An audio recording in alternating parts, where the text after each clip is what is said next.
सारे बोलो hallelujah, hallelujah, hallelujah, hallelujah. चलो परमेश्वर के वचन को देखेंगे और हम देखेंगे नए नियम से।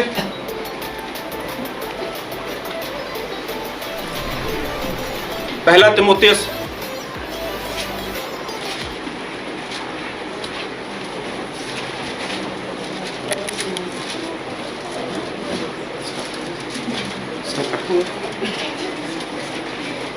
पहला तीमुथियुस उसका 5 अध्याय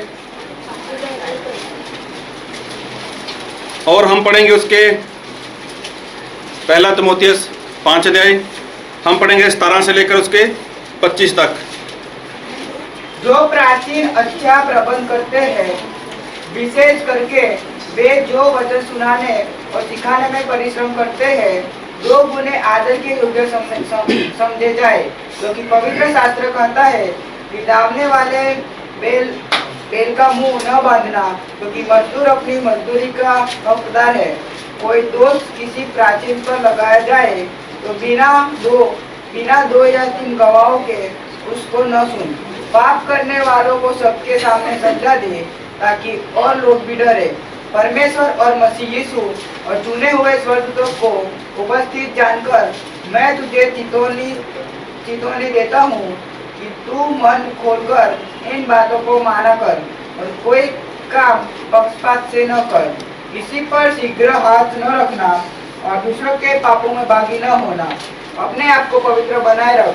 भविष्य में केवल जलील का पीने वाला न रहो, पर अपने पेट के और अपने बार बार बीमार होने के कारण थोड़ा थोड़ा दाखरस भी काम में लाया कर।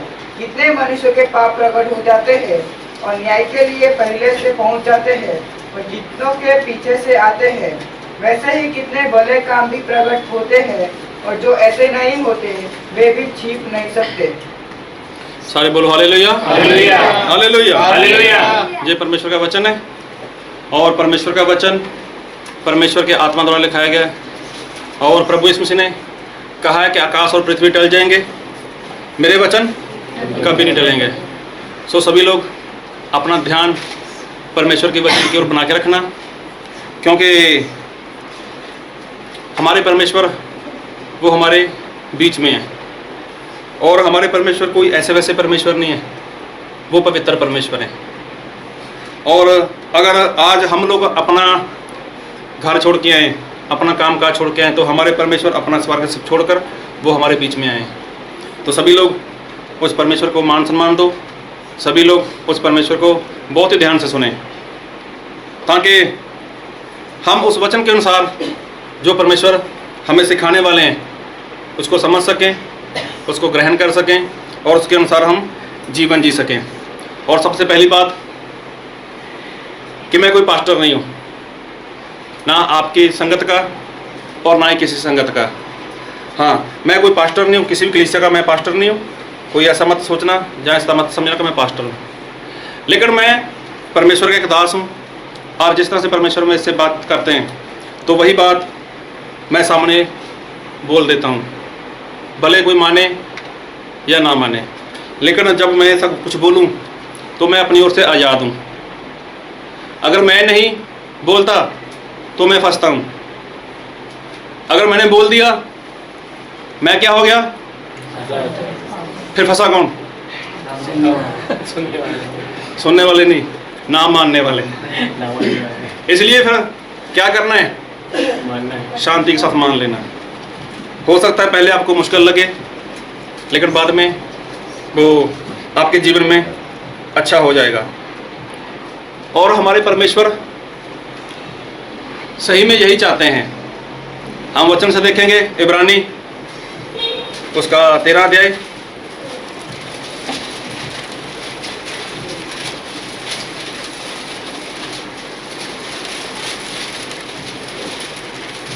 उसका 17 वचन। अपने अगुओं की आज्ञा मानो और उनके अधीन रहो, क्योंकि वे उनके समान तुम्हारे प्राणों के लिए जागते रहते हैं, जिन्हें लेखा देना पड़ेगा। वे यह काम आनंद से करें, न कि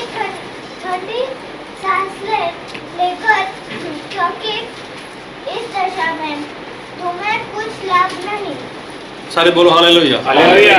देखो वचन में ऐसा लिखा है, क्या पढ़ा हम लोगों ने वचन में? अगुओं की माने, किसकी माने? अगुओं को। ऐसा सुना है मैंने, ऐसा लिखा है अगुआ माने। एक और फिर पढ़ो कोई। अपने अगुओं की मानो, अपने अगुआ के क्या रहो? अधीन रहो। देखो मैं पहले बोल चुका हूं कि मैं आपका अगुआ नहीं हूं और मुझे आपकी किसी भी वस्तु का कोई लालच नहीं है। किसी के मन में जो भ्रम ना रहे, तो मुझे किसी भी वस्तु का कोई लालच नहीं है। लेकिन हमारे परमेश्वर क्या बोलते हैं कि अपने अगुआ के अधीन रहो। तो आज देखो मसीह को मानने वाले कितने लोग हैं और कितने इतने लोग ऐसे लोग हैं कि जो अगुए बन के बैठे हैं। Hallelujah, hallelujah. हालेलुया। हालेलुया। सभी लोग मिलके चलना मेरे साथ। और देखो आज बहुत से लोग हैं जो अगुए बन के बैठे हैं, लेकिन प्रभु यीशु मसीह ने क्या बोला है वचन के द्वारा कि अपने अगुए के क्या रहो? अधीन रहो। तो फिर कैसा अगुआ होना चाहिए? जिसके अधीन होना चाहिए। Hallelujah, hallelujah. हालेलुया। हालेलुया। और वो अगुआ हमें देता कौन है? कैसा अगुआ चाहिए और वो अगुआ हमें देता कौन है? और वो अगुआ होता किस लिए है? इस बात को बहुत ध्यान से सुनना। आज देखो प्रभु यीशु मसीह को मानने वाले बहुत से लोग हैं। एक ही कलीसिया में 4-4, 5-5 पास्टर खड़े हो जाते हैं। किसी का परमेश्वर ने उपयोग किया, किसी के द्वारा कोई बढ़िया काम हो गया, चमत्कार हो गया, किसी को 2 वचन आ गए, किसी के द्वारा किसी का पेट दर्द चला गया, दुष्ट आत्मा निकल गई, फिर आई एम पास्टर। वो क्या करता है? वो झगड़ा कर लेता है संगत में। किसके साथ? पास्टर के साथ। मैं मेरी कलीसिया अलग बनाने वाला हूं। ऐसा होता भी है। एक बार कोई ऐसी कलीसिया थी, वहां पर ऐसा हुआ कि जो सेवक था वो काफ़ी समय से वहां पर बंदगी कर रहा था। तो और 60 किलोमीटर के आसपास एक इंसान वहां पर आता था बंदगी में। तो उसके अंदर इच्छा जागी कि वो भी परमेश्वर के लिए कुछ करे। तो उसने बात की अपने पास्टर से, बोले मैं सेवा शुरू करना चाहता हूँ यहाँ से 60 किलोमीटर, मतलब मेरे गांव में जहाँ पर मैं रहता हूँ वहाँ पर मैं सेवा शुरू करना चाहता हूँ। तो जो परमेश्वर का दास था, जो पहले पास्टर था, वो बोलता है कि आप मेरे पास आते रहो। तो वो बोलता है देखो हमें इतनी दूर आना बहुत मुश्किल है और हर बार मेरा परिवार छूट जाता है, मेरे बच्चे छूट जाते हैं और जो संगत के लोग हैं वो भी छूट जाते हैं, तो इसलिए मैं वहीं पर सेवा शुरू करना चाहता हूँ। तो जो पहला पास्टर है वो क्या बोला कि मुझे आत्मा गाइड नहीं कर रहा है।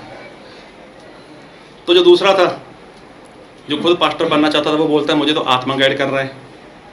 तो ये बात मेरे से बात की उसने, भाई साहब ने बोला यार ऐसा समय बंदगी शुरू करना चाहता हूँ, तो हमारे पास्टर हैं वो मना कर रहे हैं। तो बोले मेरा आत्मा बोलता है कि वहाँ पर बंदगी शुरू कर, और मेरा पास्टर बोलता है कि मुझे मेरा आत्मा अगुवाई नहीं कर रहा है। तो मैंने बोला दोनों में आत्मा कौन सा काम कर रहा है और किसका आत्मा सच्चा है? वो बोलता मेरा आत्मा सच्चा है। मतलब ज़्यादातर ऐसा होता है कि जब भी किसी इंसान का इस्तेमाल हो, जब भी इंसान के जीवन में कुछ ऐसा काम हो जाए, तो उसके बाद क्या होता है कि इंसान है वो यही सोचता है कि अब मुझे खुद काम करना चाहिए। और अगुआ वो होता कैसा है, अगुआ देता कैसा है, और वो अगुआ देते कौन है, और अगुआ किस तरह का होना चाहिए। और हम बाइबल से देखेंगे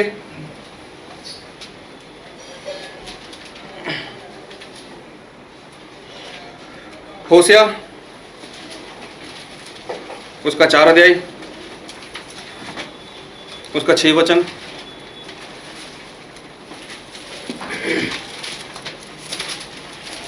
मेरे ज्ञान के न होने से मेरी प्रजा नाश हो गई। सारे बोलो हालेलुया। हालेलुया। देखो परमेश्वर ऐसा बोलते हैं कि मेरे ज्ञान ना होने के कारण मेरी प्रजा के लोग क्या हैं, वो तो नाश हो रहे हैं। अभी लोग नाश ना हो, अभी लोग नरक में ना जाएं, इसलिए परमेश्वर क्या देते हैं, वो तो खुद अगुआ देते हैं। किसी इंसान के खड़ा करने से अगुआ नहीं होता। अगर परमेश्वर किसी को अगुआ देते हैं, किसी को अगुआ ठहराते हैं, वो तो परमेश्वर ठहराएंगे ना। हालेलुया। हालेलुया। और परमेश्वर अगुआ देंगे तो क्यों देंगे, अगुआ ठहराएंगे तो क्यों ठहराएंगे, और अगुआ का काम क्या है, और हम बाइबल से देखेंगे। पहला तिमोथियस उसका 2 अध्याय उसका 4 वचन। जो यह चाहता है कि सब मनुष्य का उद्धार हो। सारे बोलो हालेलुया। हालेलुया। देखो परमेश्वर क्या चाहते हैं कि सभी लोग बचाए जाएं। हालेलुया। हालेलुया। परमेश्वर अगुआ देते हैं किस लिए, कि सभी लोग बचाए जाएं, सभी लोग बचाए जाएं, इसलिए परमेश्वर अगुआ देते हैं और खुद परमेश्वर देते हैं। और जब परमेश्वर अगुआ देते हैं तो परमेश्वर इसीलिए अगुआ नहीं देते। अगुआ समझते हो ना आप सभी लोग? हाँ, मतलब जो चलाता है किसी को। लेकिन परमेश्वर उसके लिए क्या बोलते हैं, हम बाइबल से देखेंगे। मत्ती उसका 9 अध्याय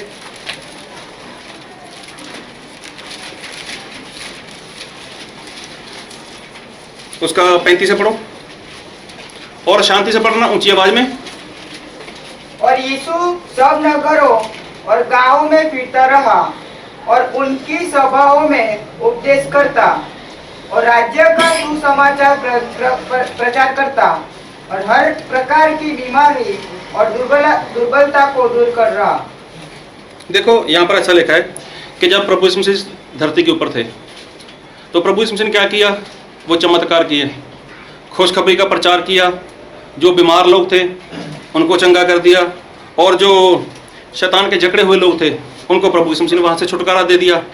सारे बोलो हालेलुया। हालेलुया। सभी लोग मेरी ओर ध्यान बना के रखो अपना। फिर आगे। जब उसने भीड़ को देखा तो उसको लोगों पर तरस आया। हालेलुया। हालेलुया। अभी बात को बहुत ध्यान से सुनना। अभी यहाँ पर ऐसा लिखा है कि प्रभु यीशु मसीह ने चमत्कार तो किए, वचन तो सिखा दिया, चंगाई दे दी, सब कुछ हो गया। उसके बाद जब प्रभु यीशु मसीह ने अपनी दृष्टि उठाई, नजर उठाई, तो देखा वहां पर भीड़ है, और उसके बाद क्योंकि वे उन भेड़ों की नाई जिनका दोबारा फिर पढ़ो 36। जब उसने भीड़ को देखा तो उसको लोगों पर तरस आया। हाँ, यहाँ पर क्या हुआ कि प्रभु यीशु मसीह को तरस आया। अभी देखो, इंसान को तरस कब आता है, जब जिसकी परिस्थिति अच्छी नहीं होती, कोई गरीब हो, कोई बीमार हो सकता आपका कोई पड़ोसी हो, जब कोई ऐसा रिश्तेदार हो, जब हम उसकी हालत देखते हैं, वो बिस्तर से नहीं उठ सकता, वो खा नहीं सकता, ढंग का पहन नहीं सकता, जहाँ कोई भी उसके जीवन में समस्या है, तो कई बार क्या होता है, इंसान के अंदर दया आती है, तरस आती है। जब तरस आता है अंदर, तो लेकिन प्रभु यीशु मसीह तो सब काम कर चुके थे पहले ही। क्या काम किया प्रभु यीशु मसीह ने?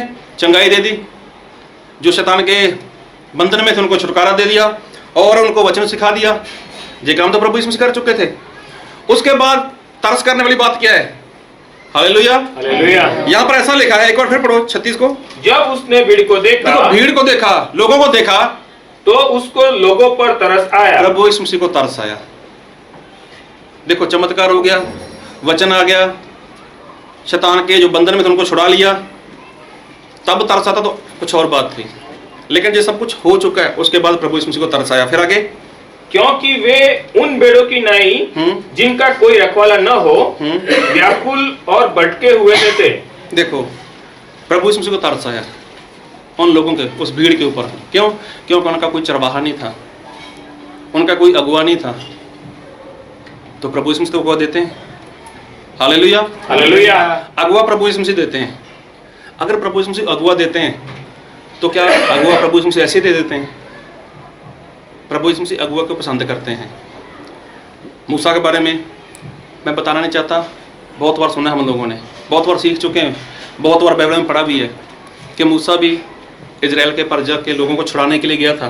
क्या बनकर गया था? वो तो अगुआ बन के गया था वहाँ पर। जब प्रभु यीशु मसीह कोई अगुआ ठहराते हैं, प्रभु यीशु मसीह अगुआ कोई नियुक्त करते हैं, तो उसका कोई ना कोई रोल रहता है, उसका कोई ना कोई काम रहता है। फिर यहाँ पर ऐसा लिखा है, पढ़ो एक बार फिर 36। जो छोड़ा भी। जब उसने भीड़ को देखा तो उसको लोगों पर तरस आया, क्योंकि वे उन भेड़ों की नाई जिनका कोई रखवाला न हो व्याकुल और भटके हुए से थे। देखो, भटके हुए थे, वो भेड़ की नहीं थे जो भटक जाते हैं। और एक शब्द लिखा है वहां पर व्याकुल। व्याकुल, बेचैन, मतलब बुरे हाल में थे वो लोग। अभी देखो चंगाई हो गई, छुटकारा हो गया, सब कुछ हो गया, लेकिन उनका अगुआ नहीं है। तो प्रभु यीशु मसीह ने इसलिए तरस किया उन लोगों के ऊपर। तो आज देखो कितने अगुए हैं। आपका शहर बहुत बड़ा है, अगर यहाँ पर बात करें किसी अगुए की कमी है, भेड़ की कमी हो सकती है, भेड़ की कमी हो सकती है, अगुए की कमी नहीं है। लेकिन प्रभु यीशु मसीह को तरस आया किस पर? भीड़ पर तरस आया, लोगों पर तरस आया कि भीड़ तो बहुत है, लेकिन जो चरवाहा होना चाहिए, जो अगुआ होना चाहिए, वो अगुआ नहीं है। फिर आगे पढ़ो। तब उसने अपने चेलों से कहा, पक्के खेत तो बहुत है, पर मजदूर थोड़े हैं। प्रभु यीशु मसीह ने क्या बोला कि पक्के खेत बहुत है, ये ऐसा लिखा है फसल बहुत। यहाँ पर। हाँ, सही शब्द है जो फसल बहुत है। तो इंग्लिश में शायद उसके बारे में कुछ और लिखा हुआ है, हाँ, ऐसा ही लिखा है, प्लेंटियस। हाँ, प्लेंटियस लिखा हुआ है। मतलब उसका होता है कि उसका मतलब क्या होता है? फसल बहुत है लेकिन मजदूर थोड़े हैं। Hallelujah, hallelujah. इसका मतलब कि जो परमेश्वर हैं वो किसकी बात करते हैं? वो तो मजदूर की बात करते हैं। तो आज कोई मजदूर बनना चाहता है? आज कोई मजदूर बनना नहीं चाहता, लेकिन पास्टर बनना सभी चाहते हैं। बनना चाहते हैं या नहीं बनना चाहते? चलो अभी मैं पूछता हूँ, वैसे मैं जाने वाला हूँ, तो आप में से कोई पास्टर बनना चाहता है? शर्माने वाली क्या बात है इसमें? बनना चाहते हो? मजदूर कौन बनना चाहता है? मजदूर तो कोई भी नहीं बनना चाहता सही में। हाँ, हो सकता है यहाँ पर ऐसा कर दें खड़ा हाथ, पड़ोस वाला जो, वो खुश हो जाएगा। लेकिन सही में प्रभु यीशु मसीह ने इस बात को जाहिर किया कि मजदूर चाहिए मुझे। और बाइबल में ऐसा लिखा है, लूका उसका 10 अध्याय उसका 2 वचन पढ़ो। और उसने उनसे कहा, पक्के खेत बहुत है, परंतु मजदूर थोड़े हैं। देखो यहाँ पर लिखा है कि फसल बहुत है लेकिन मजदूर है, मजदूर कम है। अभी मजदूर का काम क्या होता है, कोई बता सकता है? मजदूरी करना। मजदूरी करना। और मजदूरी जब करता है इंसान तो उसके कपड़े कैसे रहते हैं? गंदे। नहीं यार, वो पैंट के अंदर अपनी शर्ट रखता है, अच्छी सी बेल्ट लगा के रखता है, चश्मा पहन के रखता है, और जब मजदूरी पे जाता है तो एसी गाड़ी में जाता है। ऐसा ही है। तो परमेश्वर ने क्या बोला कि मुझे क्या चाहिए? मजदूर। तो मैं वही पूछ रहा हूँ, जो पास्टर है क्या वो मजदूर है? अभी जो मजदूर है उसको कहाँ पर मतलब है? मजदूरी के साथ। अभी जो मजदूर है उसको काम मिल जाए 20 किलोमीटर जाना उसको, तो वो क्या करेगा? गाड़ी में जाएगा? नहीं, चलते। वो किसी भी रीति से वहाँ पर पहुँचने का प्रयत्न करेगा। क्यों? मुझे मजदूरी करनी है। शाम को मेरे घर में क्या है? चूल्हा जलना चाहिए, मेरे बच्चे हैं, मेरी बीवी है, मतलब मजदूर ऐसा है। तो पास्टर की बात करें, अगर पास्टर को जाना पड़े 50 किलोमीटर तो वो पहले बोलेगा अभी नहीं आऊँगा, मैं शाम को आऊँगा। अभी क्यों? अभी गर्मी ज़्यादा है। होता है ऐसा? होता है। आपके साथ हुआ कभी ऐसा? आपने किसी पास्टर को बुलाया अपने घर पे? जब फिर ऐसा होता है, सर्दी होती है, फिर अभी नहीं आऊँगा, थोड़ा सूरज निकलने तो फिर आता हूँ। तो जो मजदूर है वो बिना सोचे समझे निकल जाता है। Hallelujah, hallelujah. अगर कोई 100 किलोमीटर 50 किलोमीटर या कहीं पर कोई बुलाता है किसी को, आप हमारे वहाँ पर बंदगी करनी है, तो जो पास्टर है वो क्या बोलेगा? मैं तो एसी गाड़ी में आऊँगा, गर्मी ज़्यादा है। ऐसा ही होता है ना? या फिर आप ऐसा करो, मैं स्पेशल गाड़ी लेके आऊँगा, उसका खर्चा आप देना। ज़्यादातर ऐसा होता है। लेकिन जो मजदूर है उसकी कोई डिमांड होती है? उसकी कोई डिमांड नहीं होती। लेकिन जो पास्टर लोग हैं, जो खुद को परमेश्वर का दास बोलते हैं, वो क्या बोलते हैं कि हम तो राजाओं के राजा के बेटे हैं, अभी हमें एसी गाड़ी में आना पड़ेगा। अगर स्तुति आराधना करानी है तो एसी गाड़ी चाहिए हमें, उसकी टिकट चाहिए। फिर अगर 20-50 किलोमीटर जाना है कहीं पर, तो वहाँ पर भी वो बाइक पर या बस से नहीं जाएंगे, वो पहले बोल देंगे हम गाड़ी लेके आ रहे हैं, हम 5-7 लोग हैं, हम फिर आते हैं वहाँ पर। मतलब जो मजदूर है, मजदूर कभी ऐसा नहीं बोलता, मजदूर की डिमांड कभी भी रहती नहीं है। और सबसे बड़ी बात, जो मजदूर है ना तो वो गर्मी देखता है ना वो सर्दी देखता है, और मौसम कैसा भी हो तो वो तो मजदूरी करने के लिए निकल जाता है। क्यों? क्योंकि प्रभु यीशु मसीह को तरस आया था लोगों के ऊपर, कि उनके जीवन में चमत्कार भी हुआ, छुटकारा भी हुआ, सब कुछ हुआ, लेकिन उनको कोई चलाने वाला नहीं है, कोई सिखाने वाला नहीं है। जहाँ तक जो मजदूर होता है ना, तो उसका इंटरेस्ट शादी में भी नहीं होता। अगर उसके ससुराल में शादी आ जाए तो वो बीवी से डरता नहीं है, तो जो पति है, पति डरता है। तो मजदूर डरता है कभी? उसको मालूम है अगर मैं मजदूरी करूँगा तो मेरे घर में चूल्हा जलेगा, तो मैं अपने बच्चों का कुछ कर सकता हूँ। Hallelujah, hallelujah, hallelujah. हालेलुया। मतलब हमारे परमेश्वर यही चाहते हैं कि परमेश्वर का क्या चाहिए? वो तो मजदूर चाहिए। और कोई भी मजदूर कभी भी ऐसा नहीं कि उसकी कोई डिमांड होती है। जहाँ तक जो मजदूर होता है उसका कोई भी रिश्ता संसार के साथ नहीं होता। और बाइबल में ऐसा लिखा है, हम पढ़ेंगे लूका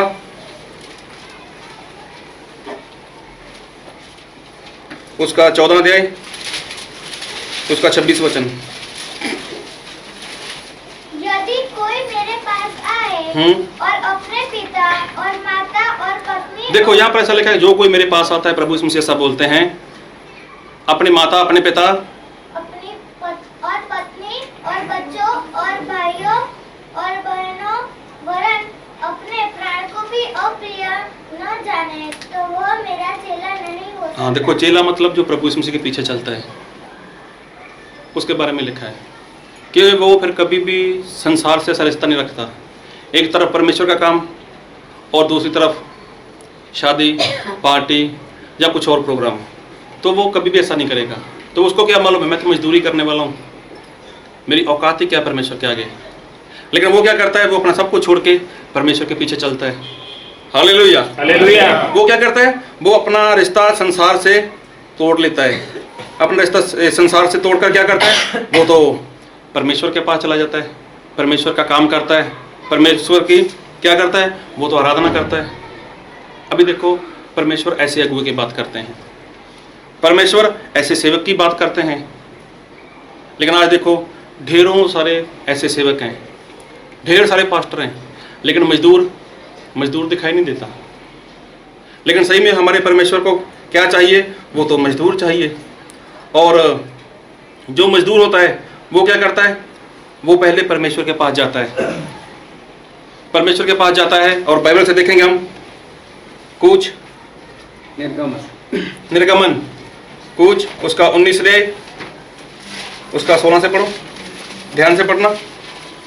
जब तीसरा दिन आया तब भोर होते बादल गरजने और बिजली चमकने लगी और पर्वत पर काली घटा छा गई। अब देखो, ये तब की बात है कि जब परमेश्वर ने मूसा को बोला, मूसा मेरे पास आजा पहाड़ के ऊपर।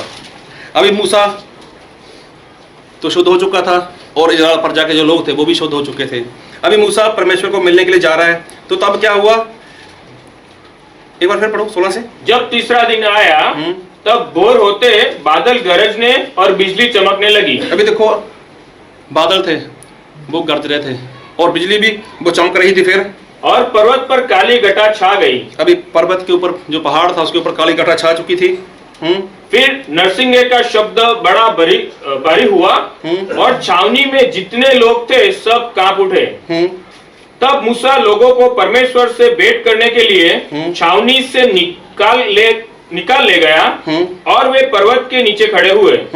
और यहोवा ने जो आग में होकर सीनै पर्वत पर उतरा था, इस कारण समस्त पर्वत धुएं से भर गया और उसका धुआं भट्टे कासा उठ रहा था और समस्त पर्वत बहुत कांप रहा था। देखो, अभी जो मूसा था उसको परमेश्वर के पास जाना था। अभी कोई बता सकता है कि परमेश्वर के पास क्यों जाना था? परमेश्वर ने उसको बुलाया था, किस लिए? कि जो मेरे लोग हैं इनको मैं कुछ सिखाना चाहता हूँ, इनको मैं कुछ आज्ञा देना चाहता हूँ और मेरे पास आओ। और मूसा देखो परमेश्वर को मिलने के लिए जा रहा है। अभी जो पहाड़ था वो तो पूरी तरह से जल रहा है आग से, और फिर वो पहाड़ क्या है, वो कांप रहा है। अभी ऐसे कांपते हुए पहाड़ के ऊपर कोई चढ़ सकता है? जो पहाड़ आग के साथ जल रहा है, कोई जा सकता है इसके ऊपर? लेकिन परमेश्वर का दास, मतलब जो कौन था? जो मजदूर था। अभी परमेश्वर ने, जो हमारा मालिक है, जो हमारा प्रभु है, जिसको हम प्रभु बोलते हैं, उसने तो आज्ञा दे दी कि आजा मेरे पास। अभी मजदूर को क्या करना था? मजदूरी करनी थी। आज्ञा किसकी थी? वो तो मालिक की। अब मालिक के पास वो चला गया, और जब मालिक के पास गया, लेकिन उसके समय देखो पहाड़ कांप रहा है, आग से पूरी तरह जल रहा है, लेकिन जो मजदूर था वो तो वहां पर चला गया। किस लिए? ताकि उसके साथ बैठ सके, परमेश्वर के साथ बैठ सके, परमेश्वर के साथ बैठ के बातचीत कर सके, और जो आज्ञा परमेश्वर दे उस आज्ञा को परमेश्वर से लाकर किसको दे? इजराइल प्रजा को दे। और ये मजदूर का काम है।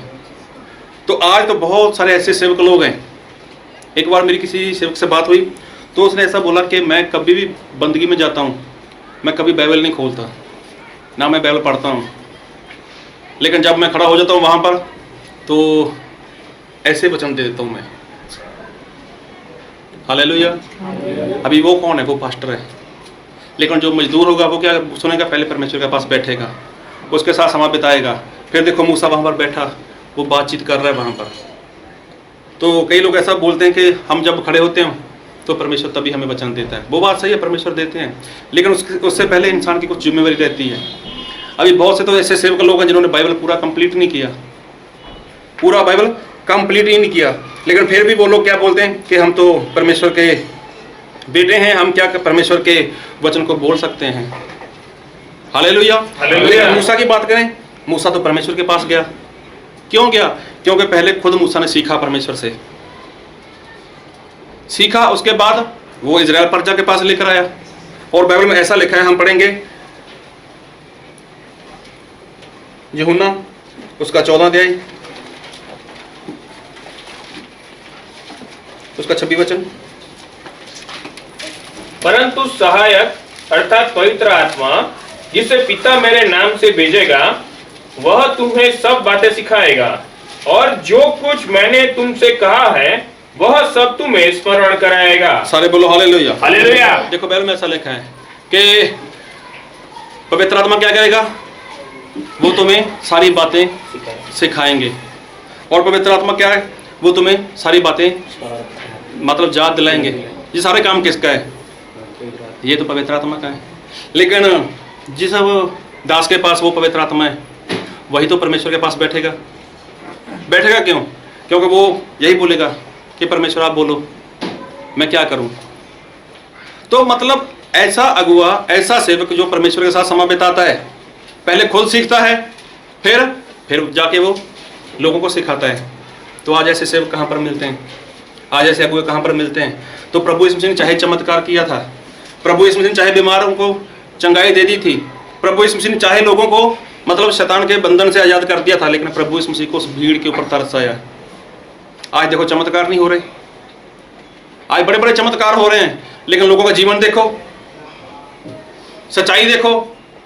आज भी लोग जाने अनजाने में सब कुछ किए जा रहे हैं। तो गवाही देखो, गवाही तो ऐसी होती है कि इंसान को हिला के रख देती है इंसान की गवाही, लेकिन जो होना चाहिए जीवन में वो दिखाई नहीं दे रहा। वो जो अगुआ होना चाहिए इंसान के जीवन में, वो अगुआ दिखाई नहीं दे रहा। लेकिन हमारे परमेश्वर सच में वो अगुआ देते हैं सामने से। और जो आत्मा से भरा होता है, जो आत्मा की अगुवाई से चलता है, ऐसे ही अगुए की परमेश्वर बात करते हैं। ऐसा अगुआ खुद परमेश्वर देता है। सारे बोलो हालेलुया। हालेलुया। हालेलुया। हालेलुया। और मैं एक बात बोलना चाहता हूँ, सभी लोग मेरी तरफ देखो भी, कोई बाइबल की तरफ ना देखे। इस हफ्ते में ऐसा कौन शख्स है जिसने झूठ नहीं बोला? इस हफ्ते में पिछले संडे से लेकर आज संडे तक जिसने झूठ नहीं बोला, ईमानदारी के साथ, परमेश्वर यहां पर हाजिर है। कहना जल्दी बोलो, हाथ उठाओ, लेट हो जाओगे। नहीं बोला, आज बोलोगे, आज बोलोगे, देखना। अगर झूठ नहीं बोलना चाहते, देखो मुझे आनंद नहीं है कि आप लोग झूठ बोलो, और ना मेरा परमेश्वर ये चाहता कि आप लोग झूठ बोलो। मेरे परमेश्वर को इस बात में खुशी है कि इंसान सच्चाई से चले, सच बोले, क्योंकि हमारे परमेश्वर सच्चे हैं। तो जब ऐसा अगुआ परमेश्वर इंसान को देता है, हालेलुया, हालेलुया, जो क्या करता है, संसार से दूर है, संसार की बातों से दूर है, जो परमेश्वर का काम करता है, आत्मा के साथ भर के काम करता है, मतलब जिस तरह से परमेश्वर चाहते हैं उस तरह से परमेश्वर का काम करता है। तो उसके बारे में बाइबल में ऐसा लिखा है, जो वचन आज हमने पढ़ा, पहला तीमुथियुस उसका 5 अध्याय उसका 17 से 25 तक पढ़ा था, और उसका 17 अध्याय पढ़ो। जो प्राचीन अच्छा प्रबंध करते हैं, विशेष करके वे जो वचन सुनाने और सिखाने में परिश्रम करते हैं, 2 गुना आदर के योग्य समझे जाए। सारे बोलो हालेलुया, हालेलुया, हालेलुया, हालेलुया। परमेश्वर का वचन क्या बोलता है? कोई ऊंची आवाज में पढ़ो, और हो सके तो ऐसी आवाज में पढ़ो कि पता लगे यार। जो प्राचीन अच्छा प्रबंध करते हैं, देखो प्राचीन, हाँ, जो अच्छा प्रबंध करते हैं, विशेष करके वे जो वचन सुनाने, हाँ, विशेष करके, खास करके, खास समझते हो ना, हाँ, स्पेशल तौर पर जो क्या करते हैं, वचन सुनाने, वचन सुनाने, फिर और सिखाने में, सिखाने में। तो जब कोई सिखाता है तो वैसे थोड़ी सिखाता है, तो वह पहले क्या करेगा, वो परमेश्वर के साथ बैठेगा, परमेश्वर से सीखेगा पहले वो खुद, और उसके लिए क्या चाहिए, उसको समय चाहिए। अभी देखो, ना तो संसार के लिए समय, ना तो बीवी बच्चों के लिए समय, लेकिन उसके पास समय कहाँ, किसके लिए? सिर्फ और सिर्फ परमेश्वर के लिए। उसको काम करना है, किसका काम करना है? सिर्फ और सिर्फ परमेश्वर का काम करना है। तो परमेश्वर इसी सेवक की बात करते हैं, ऐसे अगुओं की बात करते हैं कि जो कोई ऐसा सेवक, एक बार फिर पढ़ो, जो प्राचीन अच्छा प्रबंध करते हैं, विशेष करके वे जो वचन सुनाने और सिखाने में परिश्रम करते हैं, 2 गुने आदर के योग्य समझे जाए। Hallelujah, hallelujah. जो ये काम करने में मेहनत करते हैं उनको क्या करो, 2 गुने आदर के योग्य। मैंने क्या बोला था कि आज झूठ बोलेंगे लोग, हालेलुया। हालेलुया। तो भी ऐसे लोग बताओ मुझे कि जो सेवक या जो दास आपके ऊपर मेहनत करता है, आपको सिखाता है, तो चलो ये नहीं पूछने वाला कि कौन 2 गुना आदर करता है। मैं ये पूछना चाहता हूँ कि ऐसा कौन पर्सन है कि जो 2 गुना आदर नहीं करता। ये मैं नहीं कहता, अगर किसी को शक हो तो वो बाइबल से खुद पढ़ सकता है एक बार। किसी को शक है? प्लस भाई आप पढ़िए एक बार। आपको शक नहीं है, वैसे पूछ रहा हूँ मैं, हाँ, आपके ऊपर सभी भरोसा कर सकते हैं। आप पढ़िए 5 की 17। जो प्राचीन और अच्छा प्रबंध करते हैं, विशेष करके वे जो वचन सुनाने और सिखाने में परिश्रम करते हैं, 2 गुने आदर के योग्य समझे जाएं। 2 गुने आदर के योग्य समझे जाएं। अगर किसी को और भी शक है वो दोबारा फिर पढ़ सकता है, लेकिन बाइबल में ऐसा लिखा है कि जो मेहनत करता है, जो क्या करता है, परमेश्वर के वचन को सिखाता है, और सिखाते समय पहले वो खुद बैठता है परमेश्वर के पास, परमेश्वर के साथ समय बिताता है। जिस तरह से मूसा वो जलते हुए पहाड़ में चला गया, पहाड़ कांप रहा था। अभी हो सकता है आप लोग पहाड़ के ऊपर कभी चढ़े हो, तो पहाड़ जब वैसे ऐसा रहता है ना, स्थिर रहता है, तो इसके ऊपर चढ़ना मुश्किल होता है इंसान के लिए। जब वैसे करे पहाड़ तो कौन चढ़ेगा वहाँ पर? उसको छोड़ो, जब भूकंप आ जाता है लोग अपने घर से बाहर निकल जाते हैं। वो तो पहाड़ अच्छे से कांप रहा था, तो अब ऐसी परिस्थिति में कौन गया ऊपर? वो तो मूसा गया, और जो पूरी तरह से बादल उसके ऊपर छा चुके थे। बाकी लोग डर रहे हैं, लेकिन परमेश्वर का दास मूसा वो तो पहाड़ के ऊपर चला गया। और परमेश्वर का वचन यही बोलता है कि जो अच्छा प्रबंध करते हैं, जो वचन को सिखाने में और सुनाने में मतलब मेहनत करता है, तो उस दास का क्या करो?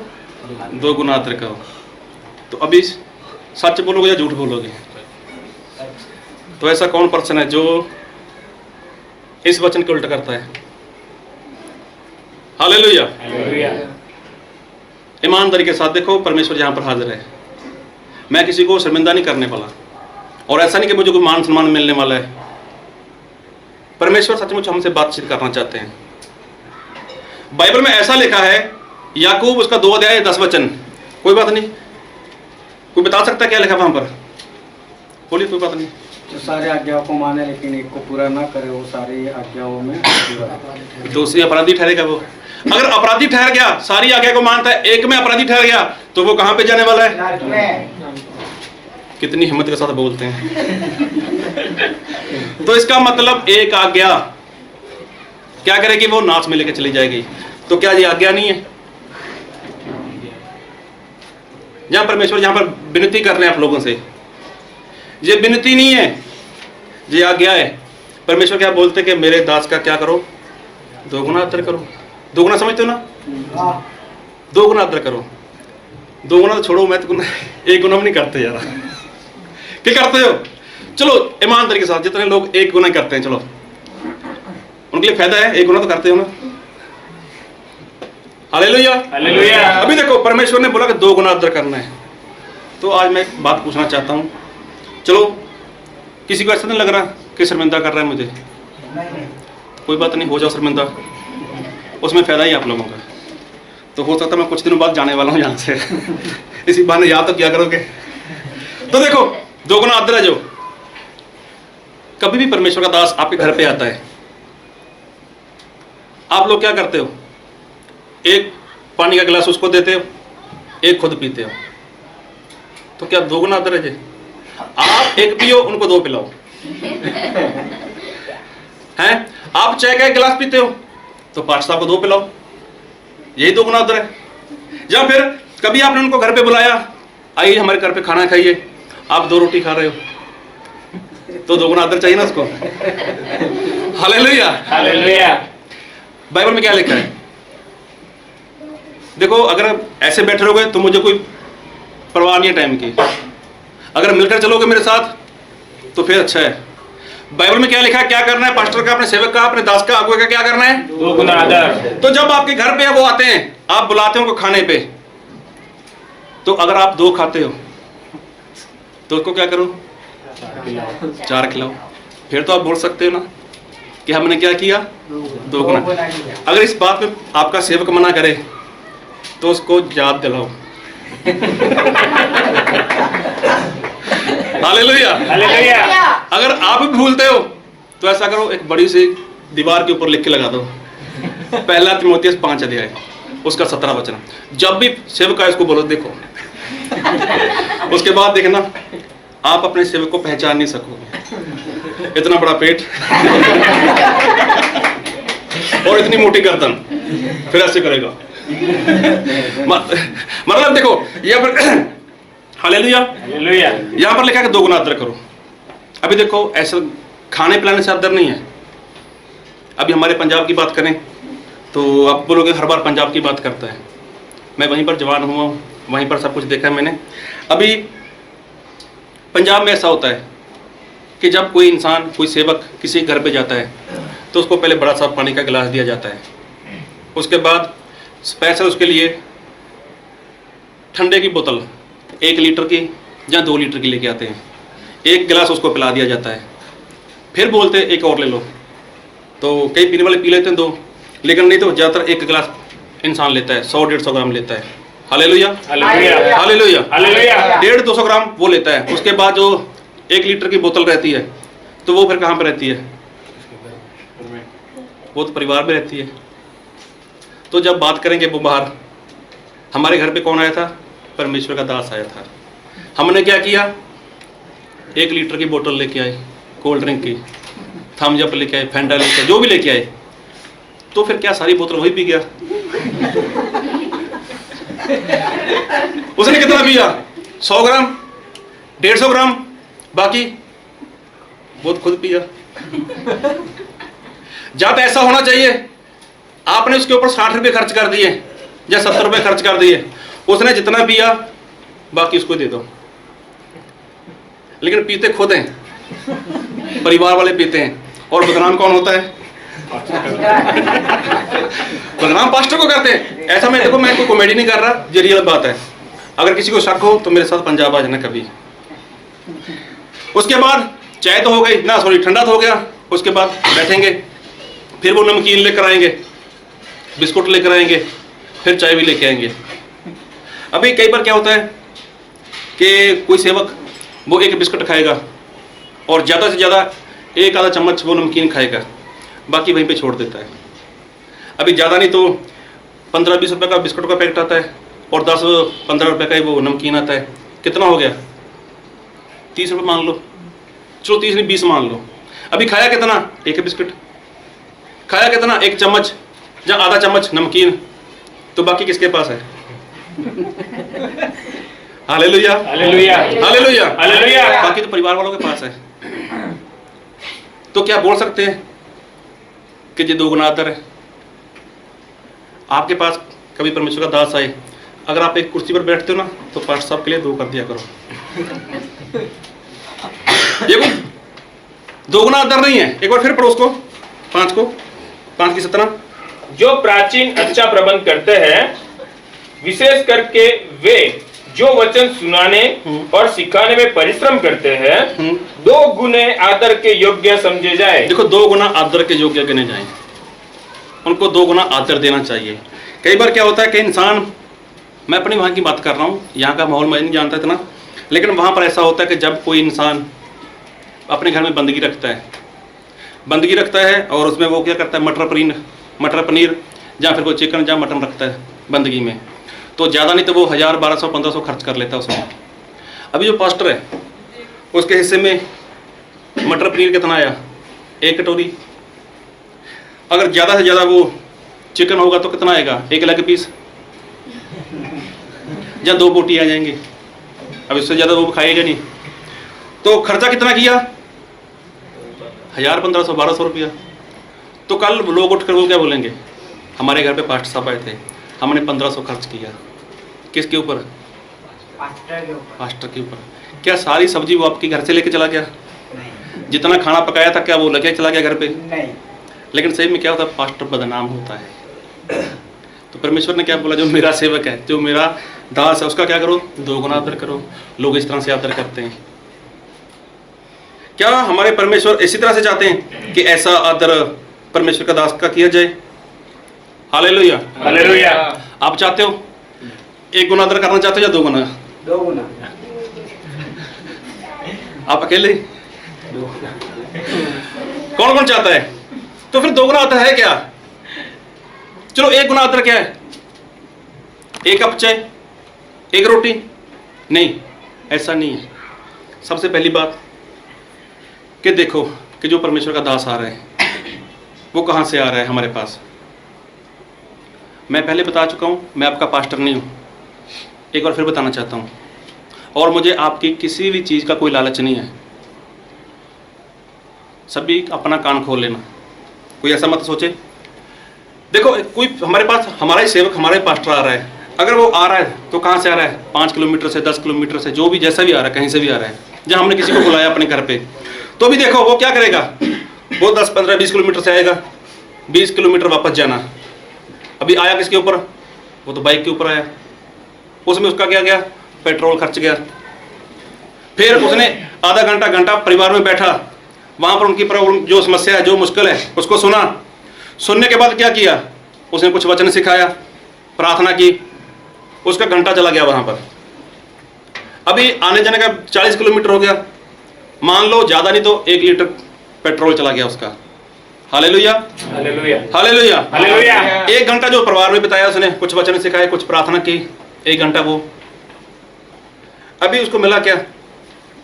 1 कप चाय, कोल्ड ड्रिंक या बिस्कुट नमकीन। क्या वो जो सब कुछ करने के लिए वहां पर गया? तो परमेश्वर क्या बोलते हैं कि जो मेरा सेवक है, जो मेरा दास है, उसका क्या करो? 2 गुना आदर करो। हम ज़्यादा कुछ नहीं कर सकते, ठंडा बंद कर दो, चाय नमकीन बिस्कुट बंद कर दो, सब कुछ बंद कर दो। लेकिन जो खर्च उसके ऊपर कर रहे हो, अभी 60-70 रुपए की ठंडे की बोतल है, वो फिजूल खर्ची बंद करो। नमकीन बिस्कुट के ऊपर 60-70, 20-30 रुपए वो खर्च किए, वो रोक लो। अभी उससे क्या करो? वो परमेश्वर के काम में इस्तेमाल करो। अभी सेवक ने पिया तो इतना सा ठंडा, 100 ग्राम पिया, बाकी बोतल तो उसके खुद के परिवार में रह गई। लेकिन बाइबल में ऐसा लिखा है कि, एक बार फिर पढ़ो, जो प्राचीन अच्छा प्रबंध करते हैं, विशेष करके वे जो वचन सुनाने और सिखाने में परिश्रम करते हैं 2 गुने आदर के योग्य समझे जाएं। वो 2 गुने आदर के योग्य समझे जाएं। देखो परमेश्वर का दास 60-70 रुपए खर्च के अपनी ओर से गया, अपनी जेब से उसने खर्च किए 60-70 रुपए, लेकिन वहां पर उसको तो उतना भी नहीं मिला। उसने प्रार्थना की, हाय हेलो किया, प्रेज द लॉर्ड, जय मसीह की, उसके बाद वो तो घर से बाहर निकल गया। लेकिन उसने जो खर्च किया 60-70 रुपए, उसका जिम्मेवार कौन? अगर इंसान उतना ही उसको दे रहा है तो वो क्या है? वो तो 1 गुना आदर है उसका। लेकिन परमेश्वर ने क्या बोला कि मेरे दास का क्या करो, जो सिखाता है, जो समझाता है, जो आपके लिए मेहनत करता है, उसका 2 गुना आदर करो। मान लो अगर उसका 40 रुपए का पेट्रोल खर्च हुआ, उसका डबल कर दो। अगर वो घंटा आपके घर पर रुकता है, आप अपनी कमाई देखो, आप अपने 1 घंटे में कितना कमाई कर सकते हो। मान लो अगर आप 40 रुपए कमाई कर सकते हो घंटे में, जब 50 रुपए कमाई कर सकते हो, उसका डबल कर दो। अगर डबल आदर करना है परमेश्वर के दास का, हालेलुया हालेलुया। कर सकता है इंसान, जो नहीं कर सकता। सचमुच होता क्या है कि इंसान 1 गुना आदर भी नहीं कर रहा परमेश्वर के दास का, और उसके लिए बाइबल में ऐसा लिखा है, हम पढ़ेंगे वचन से, मलाकी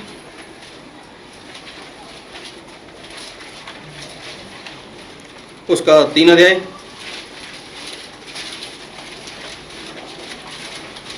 उसका 8 वचन। क्या मनुष्य परमेश्वर को धोखा दे सकता है? सारे बोलो हालेलुया हालेलुया हालेलुया। हालेलुया। यहाँ पर ऐसा लिखा है कि क्या इंसान परमेश्वर को धोखा दे सकता है? नहीं। Hallelujah hallelujah. कोई है जो ये बोलते भी हाँ देता है? जब कोई देता हो, कोई है? एक भी जन? यहाँ पर ऐसा लिखा है, सवाल हो रहा है, परमेश्वर खुद सवाल करते हैं, क्या कोई इंसान परमेश्वर को धोखा दे सकता है? फिर आगे लिखा है, देखो तुम मुझको धोखा देते हो। देखो परमेश्वर बोलते हैं हाँ देता है, परमेश्वर खुद बोलते हैं कि मुझे धोखा देते हो। किस बात में धोखा देते हो फिर? और तो भी पूछते हो कि हमने किस बात में तुझे लूटा है। देखो इंसान कितना चतुर है, कितना चालाक है, कितना होशियार है। फिर परमेश्वर को बोलता है, परमेश्वर किस बात में, किस बात में धोखा दे दिया? हमने किस बात में धोखा दे दिया? फिर परमेश्वर क्या बोलते हैं?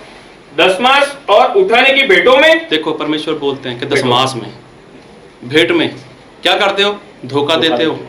तो क्या कोई ऐसा पर्सन है यहाँ पर कि जो जी आज्ञा पूरी ना कर रहा हो? Hallelujah hallelujah. 2 गुना आदर तो छोड़ो,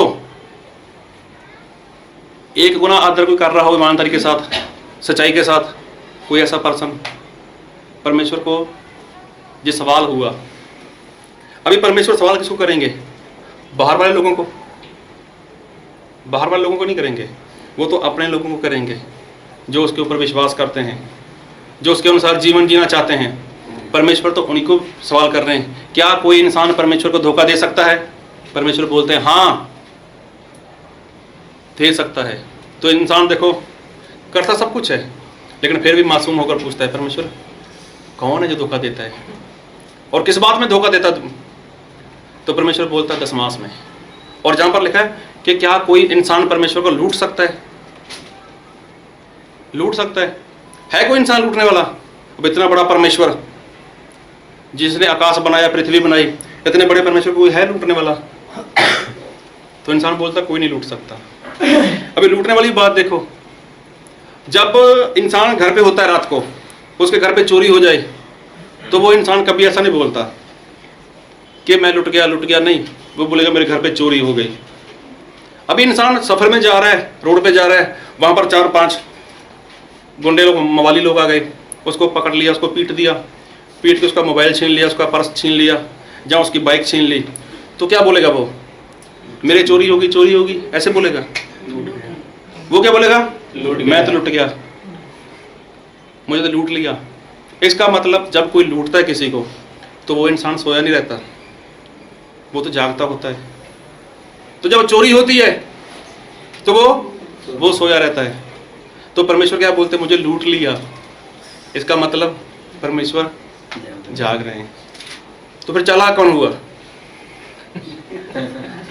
हालेलुया हालेलुया हालेलुया हालेलुया। चालाक कौन हुआ? इंसान। परमेश्वर के लोग चालाक हैं। देखो यहाँ पर ऐसा होता है, सही में परमेश्वर ऐसा बोलते हैं कि मुझे लूटते हो। किसमें? दशमास में। मुझे आपके दशमास की जरूरत नहीं, मैं फिर बोल रहा हूँ। लेकिन मैं एक बात बोलना चाहता हूँ कि परमेश्वर ऐसा बोलते हैं कि मुझे आप लोग लूटते हो दशमास में। तो इसका मतलब ये काम होता है, इंसान के जीवन में होता है। परमेश्वर का दास गया किसी घर पे प्रार्थना के लिए, परमेश्वर के दास ना तो ऐसा सोचा है, वो तो मजदूरी कर रहा है, अभी पास से उसने 40-50 रुपये खर्च कर दिए, अभी क्या ऐसी आशा से जाता है वो कि मुझे वहाँ से 100 मिलेगा? वो तो परमेश्वर के वचन की आज्ञाकारी कर रहा है। अभी क्या उसके पास बीवी बच्चे नहीं है? अभी ज़्यादातर होता क्या है कि कई बार मैंने देखा है, यहाँ का मुझे माहौल मालूम नहीं है, मैं खुद की बात करता हूँ। अगर वो किसी सेवक को अपने घर पे बुलाएंगे, ऐसा बोलेंगे पास्टर साहब आज शाम का खाना आपका हमारे घर पे है, तो पास्टर साहब का तो ऐसा ही होता है, अकेला ही पास्टर, उसकी पत्नी वो नहीं आएगी कभी भी, उसके बच्चे वो नहीं आएंगे। क्या उनको पेट नहीं है? क्या वो जियो की चक्की का आटा खा रहे हैं? एक बार खा लिया और महीना कुछ खाना ही नहीं है ना? कैसे अनलिमिटेड चलती है, स्कीम चलती है जियो वाले निकाली हुई है। तो क्या ऐसा कुछ आटा है? मतलब इंसान किसकी कदर करता है? सिर्फ सेवक की। तो परमेश्वर ने उनको पत्नी दी हुई है, उनको बच्चे दिए हुए हैं, तो उसका जिम्मेवार कौन? Hallelujah, hallelujah, hallelujah, hallelujah. लेकिन परमेश्वर क्या बोलते हैं कि तुम लोग मुझे लूटते हो, मैं जाग रहा हूं, मैं सब कुछ देख रहा हूं, लेकिन तुम लोग क्या है? मुझे लूट रहे हो। परमेश्वर ये बात बोल रहे हैं। एक बार फिर पढ़ो वचन को। क्या मनुष्य परमेश्वर को धोखा दे सकता है? पर देखो तुम मुझको धोखा देते हो और तो भी पूछते हो हमने किस बात में तुझे लूटा है? देखो, एक तो चोरी, ऊपर से सीना चोरी, जानते हैं सब कुछ इंसान, लेकिन फिर भी पूछते परमेश्वर किस बात में? एक तो चोरी, ऊपर से चतराई करता है इंसान, लेकिन परमेश्वर बोलता है मुझे दशमास में लूटते हो। इसका मतलब ये काम होता है, इसका मतलब इंसान ऐसा करता है। Hallelujah, hallelujah. इसका मतलब वो करता है। तो परमेश्वर बोलते हैं कि मुझे दशमास में लूटते हो तुम लोग। इसका मतलब इंसान को परमेश्वर तंदुरुस्ती देते हैं, समझ देते हैं, ज्ञान देते हैं, सब कुछ परमेश्वर देते हैं।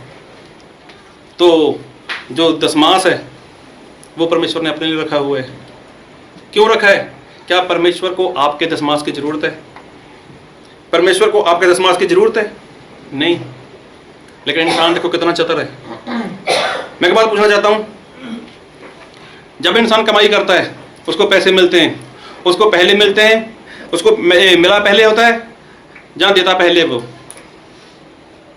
कोई भी इंसान हो, कोई भी काम करता है, उसको मिलता पहले है जब वो परमेश्वर को पहले देता है। मिलता पहले है। तो परमेश्वर को देना ज्यादा है या खुद ज्यादा रखना अपने पास? देखो, मिला भी पहले, देना भी बाद में है। ऐसे होता ना, मिला भी पहले तो देना भी बाद में है, और मिलता भी ज्यादा है इंसान को तो देना भी कम है परमेश्वर को। लेकिन फिर भी देखो क्या है वो डीसी, मतलब जैसे बड़ा कोई पोस्ट वाला इंसान रहता ना, करना कुछ भी नहीं।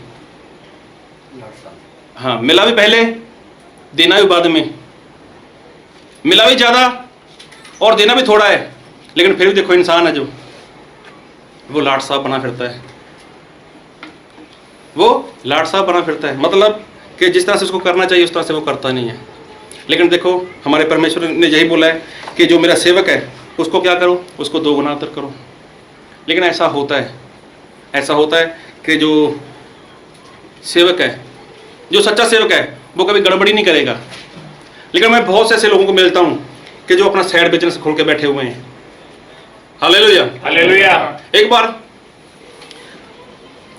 किसी सेवक से मुलाकात हुई तो उनसे बात, वैसे चलते चलते कोई बात निकली तो उनसे बात हुई। उन्होंने बोला कि मैं वो जो ईंट बनाते हैं लोग भट्टे के ऊपर, वो काम करता था पहले। तो उसने बोल दिया कि मैं अभी वो काम छोड़ चुका हूँ, तो अभी मैं सेवा कर रहा हूँ परमेश्वर की। तो मैंने बोला चलो बहुत अच्छी बात है। कुछ समय बाद फिर मुलाकात हुई, फिर कुछ ऐसी बात निकली, उसने बोला मैं परमेश्वर की सेवा कर रहा हूँ, मैंने जॉब छोड़ दी, मतलब जो भट्टे पे ईंट बनाता था ना वो छोड़ दिया मैंने। तो मैंने बोला चलो बहुत अच्छी बात है। बोलता मैं और काम भी करता हूँ, साइड बिजनेस। तो मैं भी सोच रहा हूँ साइड बिजनेस क्या हुआ। बोलता है मैं किसी का मोटरसाइकिल बेचा देता हूँ, उसमें 200-500 मुझे बन जाते हैं। फिर किसी का मोबाइल हो, मोबाइल में किसी को बेचा देता हूँ। किसी की भैंस हो उसको बेचा देता हूँ। मतलब बीच में आकर किसी का सौदा करवा देता हूँ और मुझे 200-500 बन जाते हैं। और सबसे बड़ी बात बोलता है मैं किसी का रिश्ता करा देता हूँ, लड़के लड़की का शादी करवा देता हूँ, बीच में विचोला बन जाता हूँ मैं, बीच वाला।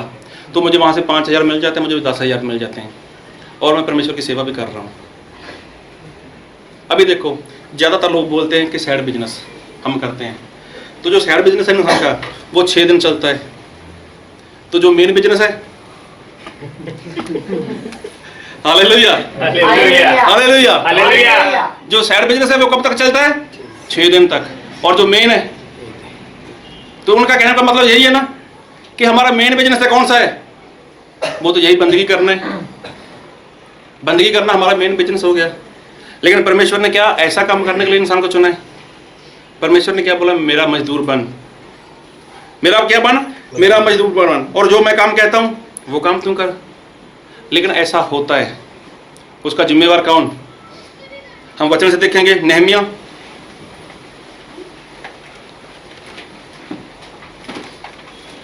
उसका 13 अध्याय,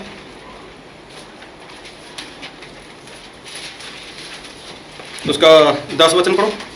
नेहमिया 13 अध्याय, शांति के साथ पढ़ना। फिर मुझे मालूम हुआ कि लेवियों का भाग उन्हें नहीं दिया गया है। सारे बोलो हालेलुया हालेलुया हालेलुया हालेलुया।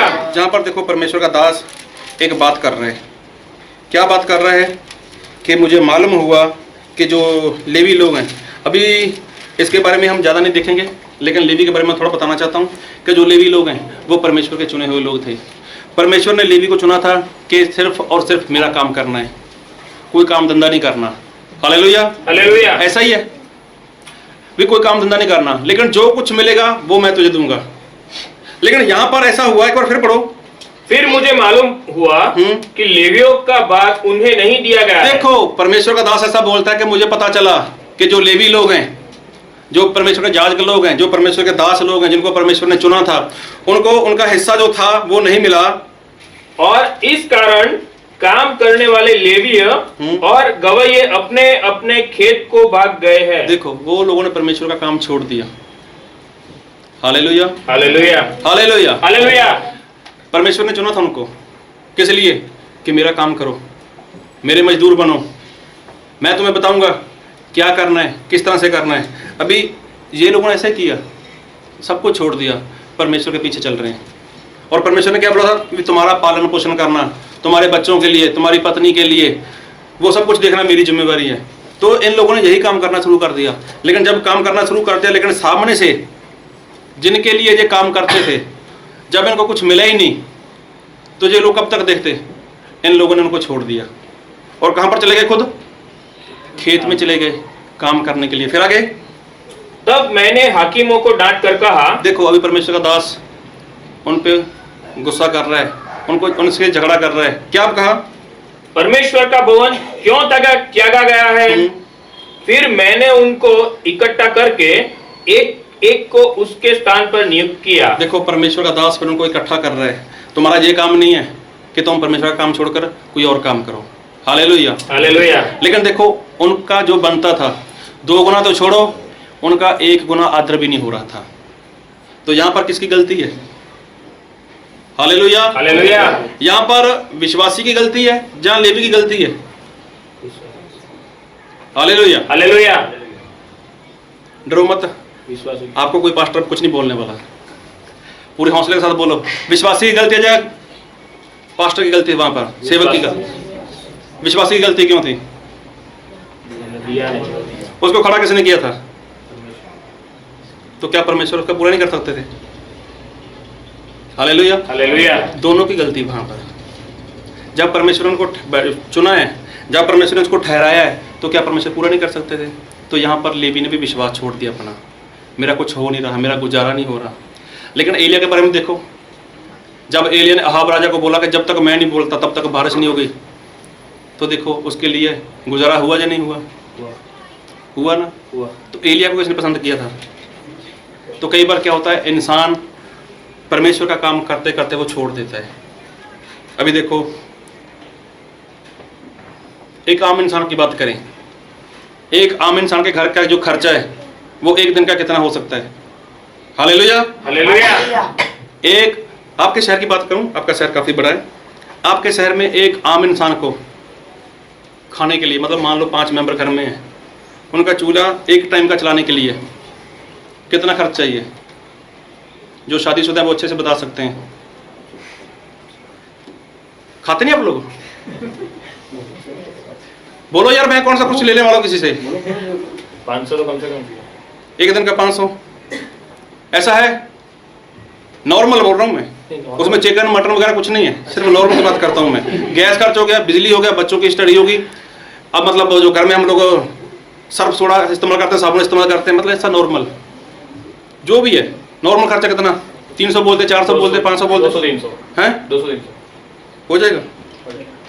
हो जाएगा 200 में? एक टाइम। वो बोलते नहीं होगा। एक टाइम। आप नहीं जानते, जो मतलब लेडीज लोग हैं उनको अच्छे से मालूम है। बच्चों का इलेक्ट्रिसिटी गैस का हाँ। करो तो 500 से भी ज्यादा हो जाता है। चलो मिनिमम 500 मान लो, हाँ मैं भी बात करता हूँ, हम तो खाने वाले हैं। हाँ मान लो, चलो 500 मान लो, एक महीने का कितना हो गया? 15,000। अभी देखो ये किसका खर्चा है? सिर्फ और सिर्फ परिवार का खर्चा है। मैंने किसी गेस्ट को नहीं बीच में डाला, जन डाला मैंने किसी? नहीं। अगर कोई गेस्ट आ जाए, उसमें चाय भी होती है उसके लिए कुछ नाश्ता भी रहता है, वो सब कुछ निकाल दिया मैंने। एक नॉर्मल बात कर रहा हूँ मैं, ये एक आम इंसान को घर चलाने के लिए मिनिमम 500 रुपया, मिनिमम हो सकता है 150 ऊपर नीचे हो सकता है, मान लो 500 रुपया चल रहा है। उसके बाद जब एक आम इंसान का इतना घर का खर्चा है, तो एक सेवक का जो एक दास है, उसके घर का खर्चा उसका तो बिल्कुल ही नहीं है। ऐसा ही है, उसके तो जो घर है उसके ऊपर तो छत भी नहीं है, परमेश्वर सीधा फेंकते नहीं चाहिए। ऐसा ही है, नहीं। उसके घर का भी खर्चा है या नहीं है? है। उसके घर में वही आटा आता है जो आटा आप खाते हो, उसके घर में वही चावल आता है, वही सब्जी आती है, वही गैस आता है, वही लाइट आती है, और वही पानी आता है कारपोरेशन, जो भी है। एक जो खुद के घर में खर्च करता है इंसान, वही घर का खर्च एक सेवक का भी है। और वो तो छोड़ो, सेवक के घर पे कोई ना कोई तो आया गया रहता ही है, होता है या नहीं होता? होता है। तो इसका मतलब क्या हुआ? हमारा खर्च ज्यादा या सेवक का खर्च ज्यादा? सेवक का। तो फिर कितना उसका मान सम्मान करना चाहिए? Hallelujah, hallelujah. एक सेवक का कितना करना चाहिए? मैंने देखा है, मेरा तजुर्बा है पर्सनल, लोग सेवक की पॉकेट की तरफ देखते हैं, जेब की तरफ देखते हैं, ये खुद निकाले कुछ। अगर कहीं बंदगी पे जाना है तो कोई ऐसा नहीं बोलता, माफ करना, मेरे बात को बुरा मत मानना, मैं स्पष्ट बोल रहा हूँ, ऐसा होता है। वहां पर खर्च इंसान को करना चाहिए, लेकिन लोग सेवक की तरफ देखते हैं, पास्टर की तरफ देख, अगर यही निकाल दे तो अच्छा है ना, इसके पास तो अच्छा आता है, अच्छा आता है इसके पास, ये होता है इंसान के पास। 2 गुना तो क्या, वो 1 गुना भी नहीं कर रहे। अभी देखो यही लोग, एक बार फिर पढ़ो उसको, 13 का 10। फिर मुझे मालूम हुआ कि लेवियों का भाग उन्हें नहीं दिया गया है, और इस कारण काम करने वाले लेवियों और गवैये अपने अपने खेत को भाग गए हैं। सारे बोलो हालेलुया। हालेलुया। इनका जो बनता था इनको तो वही नहीं मिल रहा, अभी करे भी क्या? छोड़ दिया। क्या करना है ऐसे लोगों में जाकर? क्या सिखाना है इन लोगों को? गलती तो इनकी भी की थी जो छोड़ा इन लोगों ने, लेकिन बता रहा हूँ कि जब इंसान के पास कुछ ऐसा रहता नहीं है ना, तो लोग ऐसा करते हैं, लोग साइड बिजनेस खोल लेते हैं। मुझे यहाँ का माहौल मालूम नहीं है, लेकिन हमारे वहाँ पर तो ऐसा है, कोई प्रॉपर्टी डीलर है, जमीन बेचता है, कोई और कारोबार करता है साथ में, और बड़ी शान के साथ, बड़ी मतलब ऐसी आवाज़ में बोलेंगे कि हम तो साइड बिजनेस हमारा ये है। और यहाँ तक लोग LIC का भी काम करते हैं वहाँ पर, और बड़ी सच्चाई के साथ, बड़ी ईमानदारी के साथ वो बोलते हैं सामने से। सेवक बोल सकता है कैसा कि मेरा साइड बिजनेस है? कभी विश्वासी ऐसा नहीं बोल सकता कि मैं परमेश्वर को लूट रहा हूँ, हालेलुया, हालेलुया। तो यहाँ पर यही हुआ कि ये लेवी लोग छोड़कर अपने अपने काम के लिए चले गए, लेकिन परमेश्वर क्या बोलते हैं, क्या करो कि उनको 2 गुना आदर दो।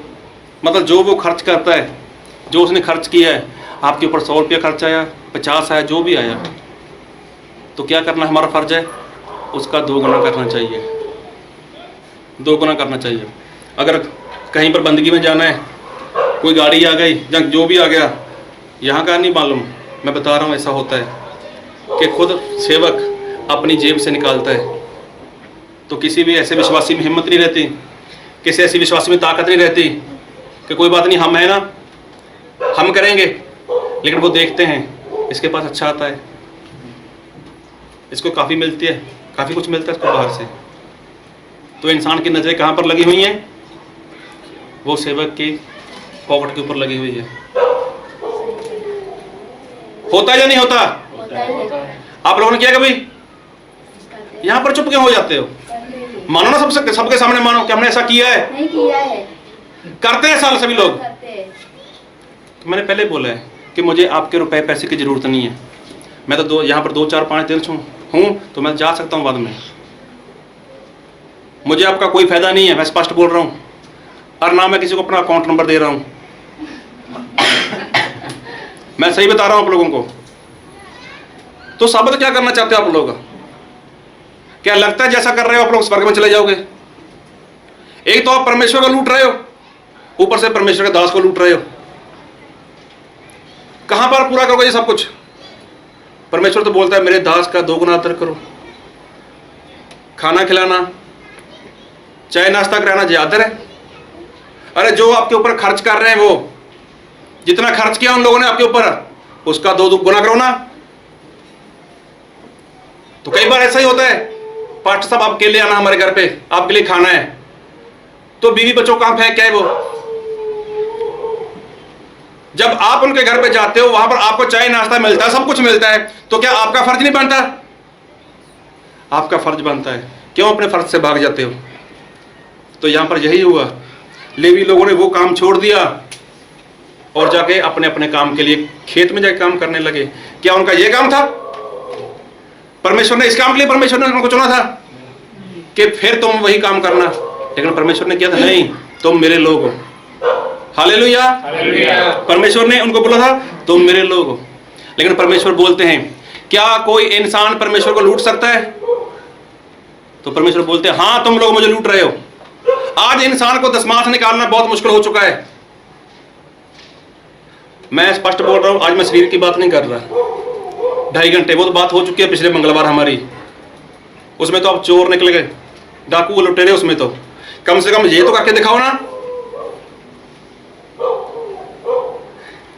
परमेश्वर के नाम ने जो परमेश्वर ने आज्ञा दी है कि सारी कमाई का दशमांश मुझे दो, तो क्या परमेश्वर को जरूरत है आपके दशमांश की?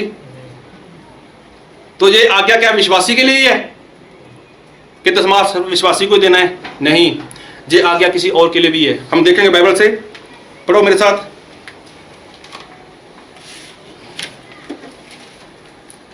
नहमिया उसका 10 अध्याय, उसका 38 वचन पढ़ो। और जब जब लेवी दशमांश ले, हाँ, तब तब उनके संग हारून की संतान का कोई याजक रहा करे, और लेवीय दशमांशों का दशमांश हमारे परमेश्वर के भवन की कोठरियों में अर्थात भंडार में पहुंचाया करेंगे। Hallelujah, hallelujah. देखो हमारे परमेश्वर कभी पक्षपात नहीं करते किसी के साथ। Hallelujah, hallelujah. अगर एक विश्वासी के लिए दशमांश की आज्ञा है ना कि एक विश्वासी दशमांश दे, तो यहाँ पर स्पष्ट लिखा है। एक बार फिर पढ़ो उसको, भैया पढ़ो ऊंची बात। और जब जब लेवी दशमांश ले, देखो लेवी मतलब जो जाज का जो पास्टर, अगर वो दशमांश लेता है, तब तब उनके संग हारून की संतान का कोई याजक रहा करे, और लेवीय दशमांशों का दशमांश का दशमांश। देखो जो लेवी है, जो पास्टर है, वो क्या करे? दशमांश का दशमांश। अभी देखो उसको भी तो दशमांश देना है, उसको भी तो दशमांश निकालना है। तो ऐसा मत सोचना कि हमें दशमांश निकालना पड़ता है।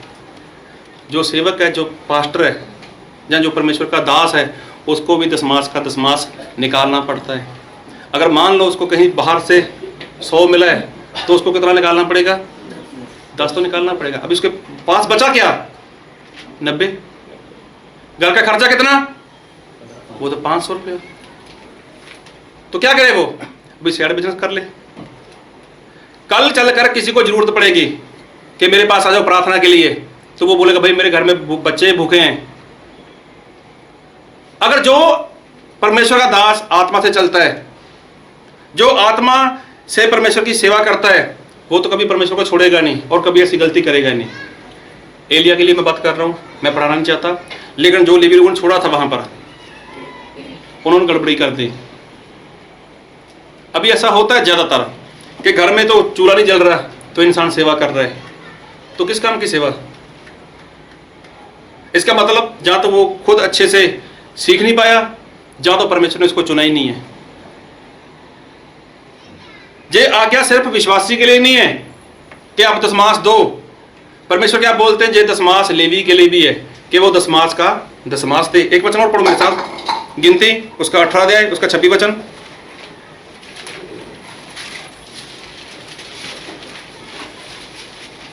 तू लेवियों से कहा कि जब जब तुम इस्राएलियों के हाथ से वह दशमास लो जिसे यहोवा तुमको तुम्हारे निज भाग करके उनसे दिलाता है। देखो जो निज भाग है, जो तुम्हारा निज भाग है, जब तुम्हें वो मिलता है तब तब उसमें से यहोवा के लिए एक उठाई हुई भेंट करके दशमास का दशमास देना। Hallelujah, hallelujah. देखो दो दो जगह पर लिखा है, लिखा है या नहीं लिखा? किसी को शक हो? दो दो जगह लिखा है कि जो परमेश्वर का दास है, अगर उसके पास दशमास आ रहा है तो वो क्या करे? दशमास का दशमास दे। अगर उसको कहीं से 500 आया तो वो क्या करे? उसका दशमास निकाले, 50 रुपए निकाले। अभी देखो इंसान को मिलता पहले है या देता पहले है? उसको मिलता पहले है, लेकिन देना नहीं चाहता, वो बेईमान हो जाता है। वो मिलता ज्यादा है, जहाँ देना ज्यादा पड़ता है उसको मिलता ज्यादा है लेकिन देना थोड़ा है उसने, लेकिन फिर भी वफादार नहीं है वो। Hallelujah, hallelujah. तो क्या हमारे परमेश्वर को हमारे पैसे की जरूरत है? Hallelujah, hallelujah. क्या हमारे परमेश्वर को हमारे पैसे की जरूरत है? तो परमेश्वर को पैसे की जरूरत नहीं है। जो परमेश्वर ने सब कुछ बनाया है, जो परमेश्वर ने सब कुछ बनाया है, तो वो पैसा परमेश्वर किसी से मांगते नहीं है। लेकिन होता क्या है कि इंसान वो तो ऐसे ही चाहता है कि अगर बंदगी में जाना है तो आज पास्टर ही खर्च कर दे। पास्टर की जिम्मेवारी है, वो लेकर जा रहा है, संगत को लेकर जा रहा है, वो तो कलीसिया की जिम्मेवारी है। तो इंसान ऐसा सोचता है। एक बार क्या हुआ, मैं सही बता रहा हूँ, हकीकत बात है जी। एक सेवक था, उन्होंने ऐसा बोल दिया किसी परिवार में भी, आप लोग जो कमाई करते हो, पैसा को इकट्ठा करते हो, तो उसका जो दशमास बनता है वो आप हर बार मत निकाला करो, मतलब हर रोज मत दिया करो, लेकिन आप महीने में एक दिन रखो, महीने में एक दिन रखो कि महीने में मैं आपके पास एक बार आया करूँगा और मैं आपके घर पे आऊँगा और दशमास लेके वहाँ से चला जाऊँगा। तो परिवार वालों ने सोचा बहुत अच्छी बात है, अभी हर बार कौन निकाले, हर बार ऐसा है। तो उन लोगों ने ऐसा हिसाब शुरू कर दिया। जब ऐसा हिसाब शुरू किया तो उन्होंने घर में कुछ बॉक्स रखा, तो वहाँ पर पैसा इकट्ठा करना शुरू कर दिया। अब वो लोग जानते थे कि आज पाठ साहब आने वाले हैं, तो उन लोगों ने क्या किया कि उसमें से पैसा निकालते थे और उन्होंने बोला कि पाठ साहब जब भी आप हमारे घर पे आओ तो खाना खा के जाओ। अभी देखो आते अकेले पास्टर साहब थे, कभी बच्चे नहीं आए, कभी पत्नी नहीं आई। उसके बाद उन लोगों ने क्या किया, कभी चिकन, कभी मटन, कभी मटर पनीर, काफ़ी कुछ बनाने लगे वो। तो पास्टर को दशमास भी अच्छा देते थे वो। अभी पास्टर साहब बहुत खुश होते थे। तो पास्टर साहब ने बोला, यार इतना खर्च क्यों करते हो, इतना खर्च क्यों करते हो? मैं आपके पास आता हूँ, बस प्रार्थना किया करूँगा, दशमास लेके चला जाऊँगा, मेरा टाइम भी चला जाता है। तो बोलते हैं पास्टर साहब फिक्र मत करो। बोलते नहीं आप इतना खर्चा करते हो, यार कभी चिकन मटन ले आते हो, जहाँ बटर पनीर लेते हो मुझे, तो इतना खर्च मत किया करो। बोलते पास्टर साहब हम आपका दिया हुआ खाते हैं। हालेलुया। अभी हमारे पाठ साहब सबसे बड़ी बात है, जो पाठ साहब होते हैं ना वो बहुत भोले होते हैं। अभी उनके समझ में नहीं आई, उनके समझ में नहीं बात आई। तो एक दो बार फिर ऐसा हुआ, जब उनका जाना हुआ, उन्होंने फिर मना किया, बोला ऐसा मत किया करो, इतना खर्च मत किया करो। अभी वो परिवार वाले क्या सोचते थे, पाठ साहब फिक्र मत करो, आपका दिया हुआ खाते हैं। अभी पाठ साहब टेंशन में, यार मेरा दिया हुआ खाते हैं, मेरा दिया हुआ खाते हैं। एक बार पाठ साहब ने सिर हारने गया, पूछ लिया, भाई आप हर बार ऐसा बोलते हो कि मेरा दिया हुआ खाते हो, तो वो बताओ ना कैसे।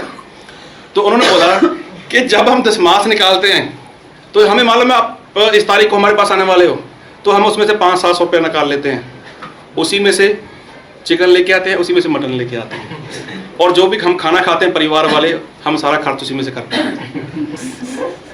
ऐसे विश्वासी लोग हैं। अभी देखो उसने कितना खाया होगा, 1 कटोरी 2 रोटी, तो बाकी तो क्या वो जो विश्वासी लोग थे वो झूठे थे, वो सच ही बोल रहे थे कि आपका दिया हो खाते हैं। तो ऐसा होता है, ज्यादातर लोग अपने सेवक की तरफ देखते हैं कि कहीं से कुछ निकले, कहीं से बूटी मिल जाए, कहीं से कुछ मिल जाए, ज्यादातर ऐसा होता है।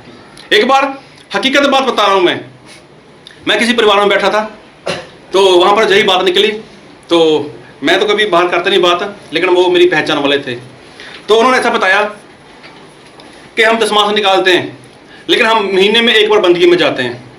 अब जो बंदगी में जाते हैं वो तकरीबन है 40-45 किलोमीटर दूर बंदगी है जहाँ पर लगती है। तो वो बोलते हैं सबसे पहले तो हम लोग एक मिठाई का डब्बा लेके आते हैं, लड्डू 1 किलो, मान लो 130-140 रुपये का वो खर्च करते हैं वो लोग। फिर 150 का पेट्रोल डलवाते हैं मोटरसाइकिल में, और किससे, जो दशमास इकट्ठा करते हैं वो लोग। अभी देखो ऐसे लोग भी हैं, ऐसे लोग भी हैं। दशमास उनके पास 2000 इकट्ठा हो गया, उसमें से 120-130 रुपये का वो डिब्बा ले लिया मिठाई का, फिर उसमें से 150 का पेट्रोल खर्च कर दिया, अभी बाकी जो बचा वो पास्ता को दे दिया, तो क्या फायदा उसका। तो मैंने बोला जी गलत करते हो। बोलता फिर हम अपने पास से क्यों करें, खर्च क्यों करें हम अपने पास से, एक तो दशमास दो, एक तो दशमास दो और दूसरा अपने पास से खर्च करें, ऐसा थोड़ी ना होता है। ऐसा भी हुआ। एक बार मुझे कहीं बंदगी में जाने का मौका मिला, वहाँ पर कुछ सिखाना था मुझे, और जो हकीकत बात है कि वहाँ पर जो सेवक था उसने एक विश्वासी को से बोला भी ऐसा करो, तुम्हारे घर पे बंदगी नहीं हो रही, अपने घर पे बंदगी करो।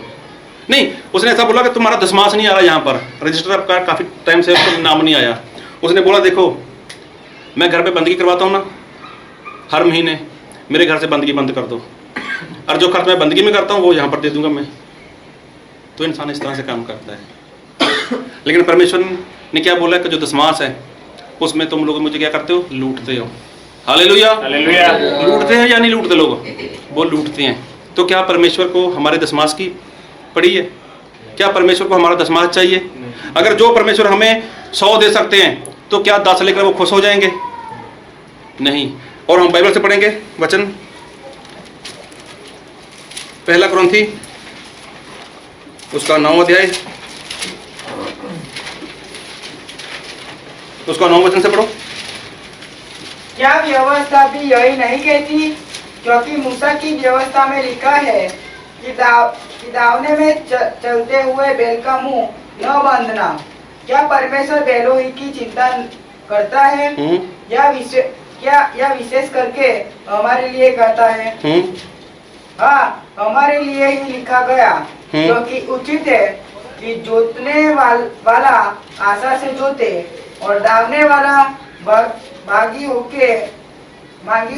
होने की आशा से दावनी करे। देखो यहाँ पर ऐसा लिखा है कि जो बैल खेत में काम करता है उसके मुंह के ऊपर क्या ना कर, क्या बोलते हैं, छिकली, छिकली पंजाबी शब्द ये, उसके मुंह पर छिकली ना कर, उसका मुंह ना बांध।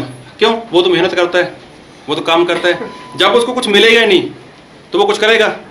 तो परमेश्वर ऐसा बोलते हैं कि जो बैल खेत में काम करता है उसके मुंह के ऊपर छिकली मत कर। तो क्या हमारे परमेश्वर बैल की चिंता करते हैं? तो बैल में ऐसा लगा बैल की चिंता नहीं करते परमेश्वर, वो तो अपने लोगों के लिए ये बात बोलते हैं।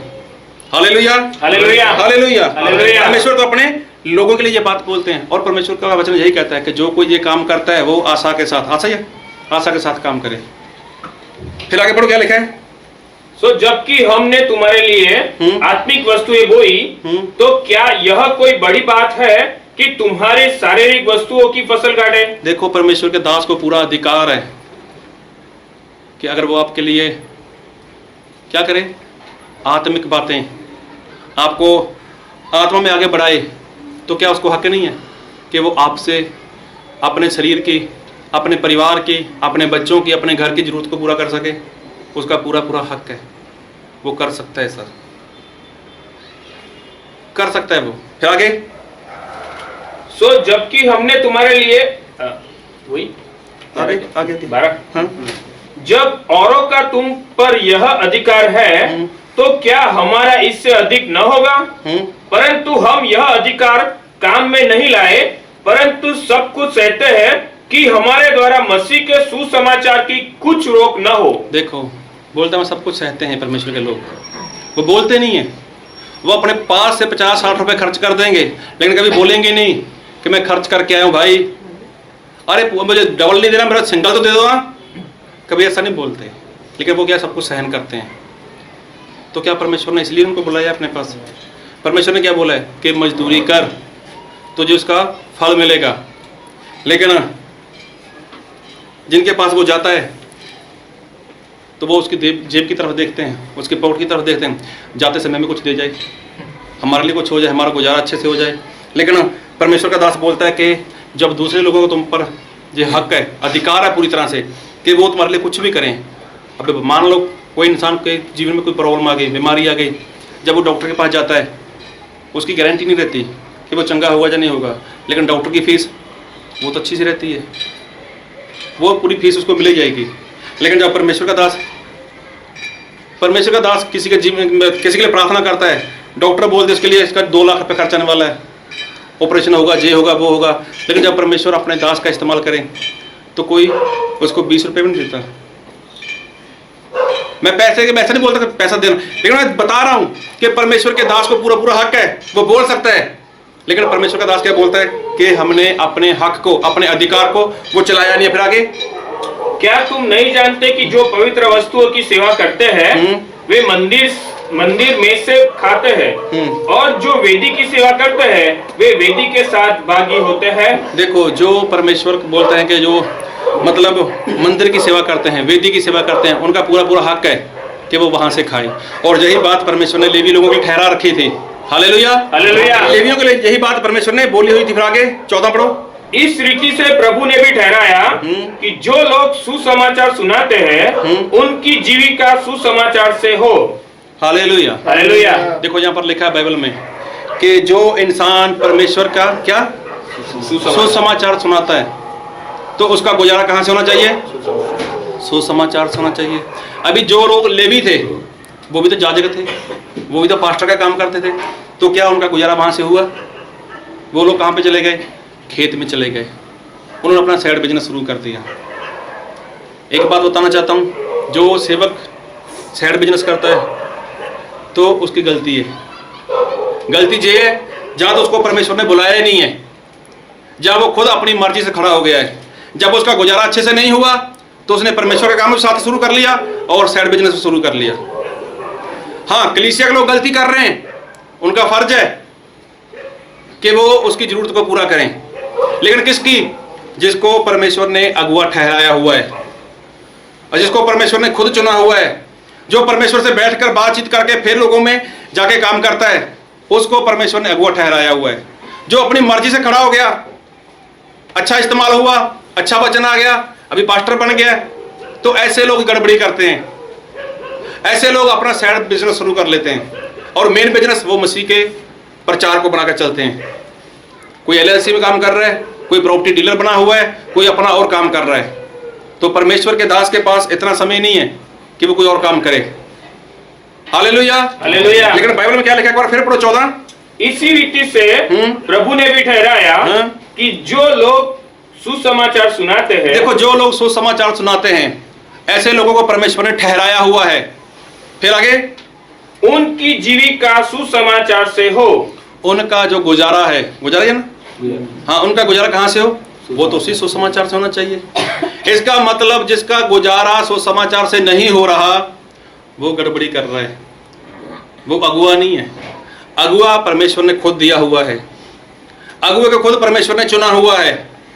और एक अगुआ सिर्फ और सिर्फ परमेश्वर का काम ही करेगा, वो 2 काम नहीं करेगा, आधा संसार में आधा परमेश्वर में, ऐसा काम नहीं करेगा। और जो अगुआ है उसका गुजारा वहीं से होगा, होगा या नहीं होगा? उसका गुजारा वहीं से होगा। ऐसा नहीं है कि 2 दिन परमेश्वर का काम किया और अच्छा सा पैसा आ गया तो 2 हफ्ते 5-4 दिन या 6 दिन या 7 दिन घर पे बैठ जाओ, ऐसा नहीं है। वो परमेश्वर के काम को हर रोज करता ही रहेगा, क्योंकि परमेश्वर क्या बोलते हैं कि उसका गुजारा उसी खुशखबरी से चलता रहेगा, उसी खुशखबरी से उसका गुजारा चलता रहेगा। और बाइबल से पढ़ेंगे हम एक वचन, 2 कुरिन्थी उसका 11 अध्याय उसका 8 वचन। मैंने अन्य कलीसियाओं को लूटा, अर्थात मैंने उनसे मजदूरी ली ताकि तुम्हारी सेवा करूं। सारे बोलो हालेलुया। हालेलुया। परमेश्वर के दास को पूरा हक है कि जो आपके ऊपर मेहनत करता है वो अपने हक को, अपने अधिकार को आपके ऊपर चला सकता है, लेकिन वो चलाता नहीं है। लेकिन परमेश्वर का दास ऐसा बोलता है कि मैंने दूसरी कलीसिया वालों को लूटा हुआ है, ऐसा ही लिखा है। एक बार फिर पढ़ो, मैंने और कलीसिया को लूटा। देखो परमेश्वर का दास क्या बोलता है कि मैंने और कलीसिया को लूटा है, मैं और लोगों में गया, उन लोगों ने मेरे लिए कुछ किया। फिर आगे, अर्थात मैंने उनसे मजदूरी ली, मैंने वहां पर जो मजदूरी की, मैंने वहां जितना काम किया उसका मुझे बदला मिला, फिर ताकि तुम्हारी सेवा करो। तुम्हारी सेवा करूं। देखो उसका जो हक था, उसको जो मिलता था, उसने अपने गुजारे के लिए नहीं, लेकिन ऐसे लोगों के ऊपर खर्च किया, ऐसे लोगों के ऊपर खर्च किया जिनसे वो चाहता तो ले सकता था। लेकिन क्या बोलता है परमेश्वर का दास, मैंने दूसरे लोगों को लूटा है। ऐसा होता है परमेश्वर का अगुआ, ऐसा होता है परमेश्वर का दास जो परमेश्वर चुनता है। हालेलुया। हालेलुया। अभी मैं एक बात पूछना चाहता हूं, कोई एक बात है कि आप एक भी बात में परमेश्वर के साथ वफादार हो? 2 गुना तो छोड़ो, जब आप लोग 1 गुना ही नहीं कर सकते तो क्या 2 गुना करोगे आप लोग? कोई भी एक जन, तो फिर किस तरह से सोच के बैठे हो यहां पर कि हम स्वर्ग में चले जाएंगे? ये सोच बैठे हो कि एंटी क्राइस्ट का समय वो पास में आ चुका है, अभी एंटी क्राइस्ट वो तो खड़ा होने वाला है और प्रभु यीशु मसीह का आना बहुत जल्दी है, क्या बच जाओगे? जब परमेश्वर के सारे वचन को जानते हो, बाइबल में लिखा है कि जो ए सारे वचन को जानता है लेकिन एक को भूल जाता है, तो फिर क्या फायदा उसका? आप अनजान हो, आप जानते नहीं हो, आपके ऊपर मेहनत हो रही है, जो आपके ऊपर मजदूरी हो रही है, आप क्या कर रहे हो? आपका फर्ज नहीं बनता कि मजदूर की मजदूरी देनी चाहिए? अरे मजदूरी देने की बात तो छोड़ो, आप तो उससे लेना चाहते हो, तो क्या बच जाओगे ऐसा करके? जब आप जमीन पर ही वफादार नहीं हो तो स्वर्ग में तो सोने की सड़कें बनी हैं, तो वहां पर भी ऐसा ही करोगे, सोने की सड़क को उखाड़ दोगे। अगर वफादार बनना है तो जमीन पर बनो, जो आपके लिए मेहनत करता है उसको उसकी मजदूरी दो। एक बार फिर पढ़ो 2 कुरिन्थियों उसका 11 का 8। मैंने अन्य कलीसियाओं को लूटा है। ये वचन किसके लिए है? मेरे लिए। बाहरले लोगों के लिए नहीं है, किसी एक जन के लिए है। और कौन है वो जन? अपना हाथ दिखा सकता है? कोई भी नहीं है। आप इंसान ही हो, वैसे मैं इंसान के सामने बोल रहा हूं। परमेश्वर का वचन बोलता है, पढ़ो 8। मैंने और कलीसियाओं को लूटा। परमेश्वर का दास बोलता है कि मैंने और कलीसिया को लूटा है, तो वो किसको सुना रहा है? उन लोगों को सुना रहा है जिनके ऊपर वो मजदूरी कर रहा है, जिनको वो सिखा रहा है, उन लोगों को सिखा रहा है कि देखो मैं दूसरे को लूट कर लाया हूं। क्यों लूट कर लाया हूं? फिर आगे, अर्थात मैंने उनसे मजदूरी ली। हाँ, मैंने वहां पर जो काम किया, मैंने 1 दिन काम किया, मैंने 2 दिन काम किया, मैंने 2 घंटे काम किया, लेकिन मुझे वहां से मजदूरी मिली, हाँ, ताकि तुम्हारी सेवा करूं। मतलब तुम्हारी सेवा कर सकूं। शर्म आनी चाहिए इंसान को, शर्म आनी चाहिए। परमेश्वर बोलते हैं कि मेरा दास ऐसा है, मेरा अगुआ ऐसा है, और ऐसे अगुए वो सिर्फ और सिर्फ परमेश्वर ही दे सकता है। कितने समय से बंद किया हुआ आप लोगों ने ये सब कुछ? कितने समय से बंद हो चुका है? और कौन जाने ऐसा है कि जो 2 गुना परमेश्वर के दास का करना चाहता है? क्या नए हो आप लोग? इतने पुराने हो, सब कुछ जानते हो, तो क्या हो गया अभी आपको? क्यों आगे बढ़ना नहीं चाहते अभी? क्यों 2 तरह का जीवन जीना चाहते हो? क्यों दिखावा करते हो? हम अपने सेवक को बहुत प्यार करते हैं। ये दिखावा आप लोगों का, अगर वो हमें छोड़ के चला जाए, हमारा दिल नहीं लगता। झूठ बोलते हो आप लोग। आपको डर है, आपके घर में दुष्ट आत्मा आ गया, आपके घर में कोई परेशानी आ गई, तो हमारा क्या होगा? ये कहना बंद कर दो कि हम अपने सेवक को प्यार करते हैं। ये कहना शुरू करो कि हम अपने सेवक को लूटते हैं। ये सच्चाई है। एक परमेश्वर का दास न जाने कहां कहां मजदूरी करता है, और आपके लिए वो खर्च करता है, और इंसान भी उस परमेश्वर के दास की ओर देखता है, कब जेब से कुछ निकाले, कब कुछ करे। ऐसा हो चुका है इंसान। और बात करते हैं स्वर्ग जाने की, तो चले जाओगे? उड़ जाना बिच हवावां दे, असी नाल यीशु दे जावांगे। उड़ जाओगे हवा में? क्या करना है ऐसे लोगों को प्रभु यीशु मसीह ने स्वर्ग में? अपना देख रहे हो, अपने बच्चे दिखाई देते हैं, अपनी पत्नी दिखाई देती है, अपना घर दिखाई देता है, आपका खर्चा वो बहुत ज्यादा है। परमेश्वर के दास के पास कौन आता है? कौन जाता है? परमेश्वर का दास कहां जाता है? किन लोगों को मिलता है? बाहर कितना खर्च होता है? बाहर से कितना मिलता है? इंसान को दिखाई देता है बाहर से मिलता है, लेकिन ये दिखाई नहीं देता खर्च भी होता है। अगर 100 किलोमीटर गया तो वहां पर कोई ऐसी तकनीक नहीं है कि बाइक में पानी से चलती हो बाइक, उसमें पेट्रोल ही पड़ता है। और जो गाड़ी में पेट्रोल भरता है ना, कभी सेवक ने ऐसा नहीं बोला रहा तुम्हारे लिए प्रार्थना कर देता हूं। कभी बोला किसी सेवक ने ऐसा, भाई मैं तो मसीह को मानता हूं, प्रार्थना करता हूं तुम्हारे लिए, परमेश्वर आशीष देंगे तुझे? तो वो बोलेगा, क्या बोलेगा? कोई बात नहीं भैया, अपनी आशीष अपने पास रख, मैं यहाँ पे मजदूरी करता हूँ और मुझे मजदूरी चाहिए। तो क्या हम मजदूरी दे रहे हैं? जो वचन पढ़ा हमने, पहला तिमुथियुस उसका 5 अध्याय हमने पढ़ा, उसके 17 से लेकर उसके 25 तक। फिर पढ़ो 5 की 17। जो प्राचीन अच्छा प्रबंध करते हैं, विशेष करके वे जो वचन सुनाने और सिखाने में परिश्रम करते हैं, 2 गुने आदर के योग्य समझे जाए। हालेलुया। हालेलुया। ऐसे लोगों को जो अगुआ परमेश्वर देता है, जो अगुआ बाहर के लोगों को लूटता है, बाहर की कलीसिया को लूटता है, वो स्पष्ट बोलता है कि मैंने बाहर के लोगों को लूटा है। ऐसा कौन सेवक है जो ऐसा बोलेगा? वो तो वही बोल सकता है जो ईमानदार होगा।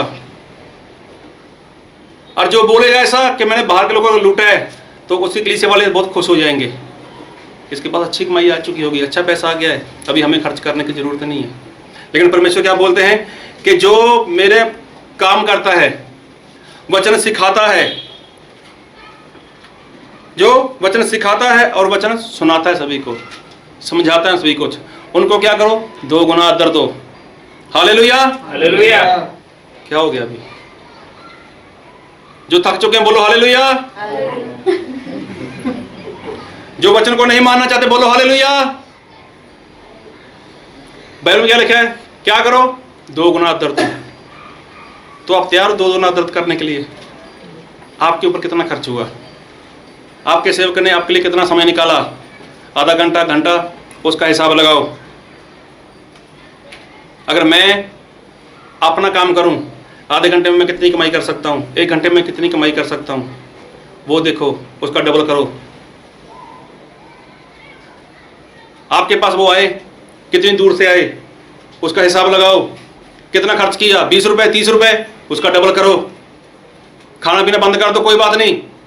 अगर कभी दावत करनी है, सबको बुलाना घर पे, अकेले को मत बुलाओ, पूरे परिवार को बुलाओ, कोई फायदा नहीं है।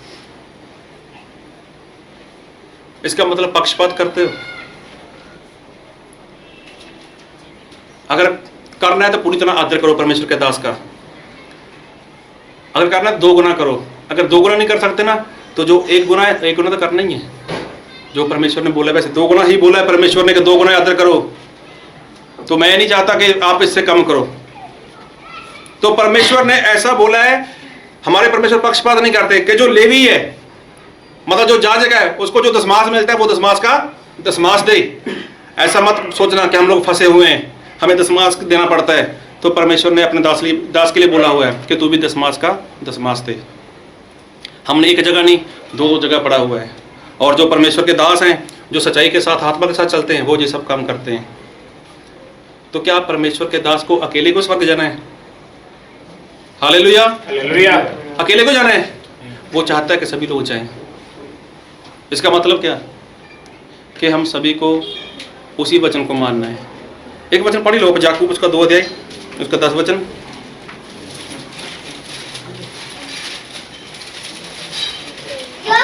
जो कोई सारी व्यवस्था का पालन करता है, परंतु एक ही बात में चूक जाए, तो वह सब बातों में दोषी ठहर। देखो, जो सारी बातें मानता है, आप बहुत अच्छे लोग हो, आप संगति करते हो, बाइबल पढ़ते हो, प्रभु बोझ लेते हो, सब कुछ करते हो, समय से बंदगी में आते हो, बहुत अच्छी बातें हैं। लेकिन बाइबल में ऐसा लिखा है, जो एक बात को छोड़ देता है वो सभी में क्या हो जाएगा? वो दोषी हो जाएगा। तो क्या आप दोषी बनना चाहते हो एक छोटी सी गलती की वजह से? जो परमेश्वर का है वो परमेश्वर को दो, जो परमेश्वर का बनता है। अगर आप लोग परमेश्वर को, जो परमेश्वर का है वो परमेश्वर को ही दे रहे हो, तो ये कोई बड़ी बात थोड़ी है, ये कोई महानता थोड़ी है। परमेश्वर को परमेश्वर का देने में कोई महानता नहीं है।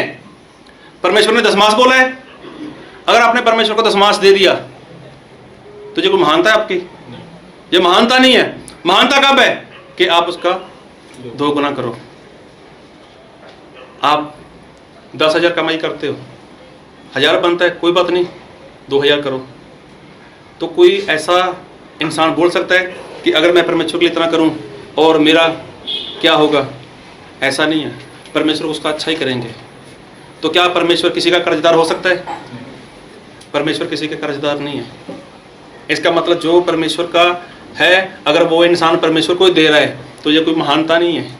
अगर महानता दिखानी है, अगर महान बनना है, तो आपको उसका डबल करना पड़ेगा। अगर डबल करोगे तो परमेश्वर आपको डबल आशीष देंगे। आप जैसा करोगे परमेश्वर वैसा करेंगे। आप नहीं दोगे तो कोई बात नहीं। परमेश्वर ने कभी किसी को बोला तो नहीं आपने मुझे कुछ नहीं दिया, लेकिन परमेश्वर देखते हैं। अगर परमेश्वर बोलते मैं आपके लिए ऑक्सीजन बंद कर रहा हूँ 1 दिन के लिए, तो फिर क्या करोगे? इसका मतलब कि जो परमेश्वर का है, परमेश्वर ने किसके लिए रखा है? अपने दास लेवी के लिए। लेवी को क्या बोला है? कि तेरा जो हिस्सा है वो अभी इसमें नहीं रहेगा, 12 गोत्र में तुझे मैंने अलग कर लिया है, तो तेरा गुजारा मेरे वहाँ से चलेगा। तो जो परमेश्वर का दास का, उसका गुजारा कहाँ से होना चाहिए? उसका गुजारा उसी से होना चाहिए। परमेश्वर के दास के घर पे कौन आता है, कौन जाता है, परमेश्वर का दास क्या करता है, कहाँ पे जाता है, वो सारी बातों का ख्याल संगत के लोगों का बनता है। Hallelujah, hallelujah. अगर कोई सेवक बोले हमें जाना है टूर पे, सभी लोग तैयार हो जाएंगे, मैं भी जाऊंगा, मैं भी जाऊंगा। अगर सेवक ऐसा बोल दे कि खर्चा मेरा, फिर तो बच्चों को खींच लेंगे साथ में, बच्चे भी जाएंगे हमारे। अगर बोल दें कि खर्चा अपना अपना, फिर हमारे पास टाइम ही नहीं है। मतलब होशियार बहुत हो चुके हैं। एक बार याद आया, एक बार एक इंसान था, जैसे संसार में बाबा लोग रहते हैं, वो काफ़ी सियाना था, मतलब सियाना मतलब ऐसे कुछ था। तो उसका एक चेला था, चेला भी मतलब इतना शातिर हो चुका था, इतना मतलब दिमाग वाला था। एक बार क्या हुआ कि जो बाबा था उसने ऐसा बोला, यार देख हमारे पास जो घर है, घर के आगे मिट्टी बहुत है, जो उसकी छत है ना घर की, हालेलुया, हालेलुया। सभी बहुत ध्यान से सुनना, बोले जो छत है जब बारिश गिरती है ना तो छत के बीच में से ना पानी टपकता है, तो आप ऐसा करो, अभी मौसम ठीक है, अभी मिट्टी उठाओ और छत के ऊपर बिखेर दो, मतलब ऐसा ना हो कि बाद में मुश्किल आ जाए। अभी जो चेला था, चेला समझते हो आप? हाँ, उसने क्या बोला, गुरुजी मतलब उस्ताद जी ऐसा कैसे कर सकता हूँ मैं, मेरे लिए अच्छा नहीं है जी। बोले क्यों?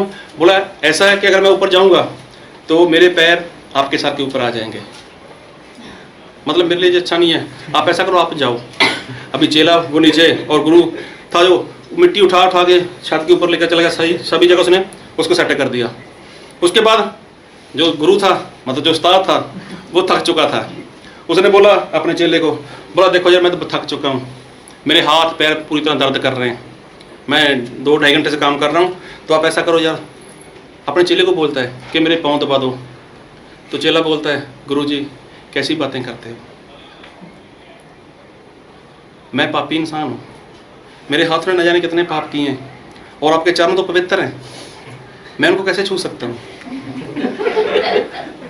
अभी फिर कुछ हुआ तो उसने ऐसा बोला, चलो कोई बात नहीं यार, छोड़ो ये बात के लिए, मुझे भूख लगी है, आप पास के गांव में जाओ, वहाँ से कुछ किसी घर से मांग कर लेकर आओ।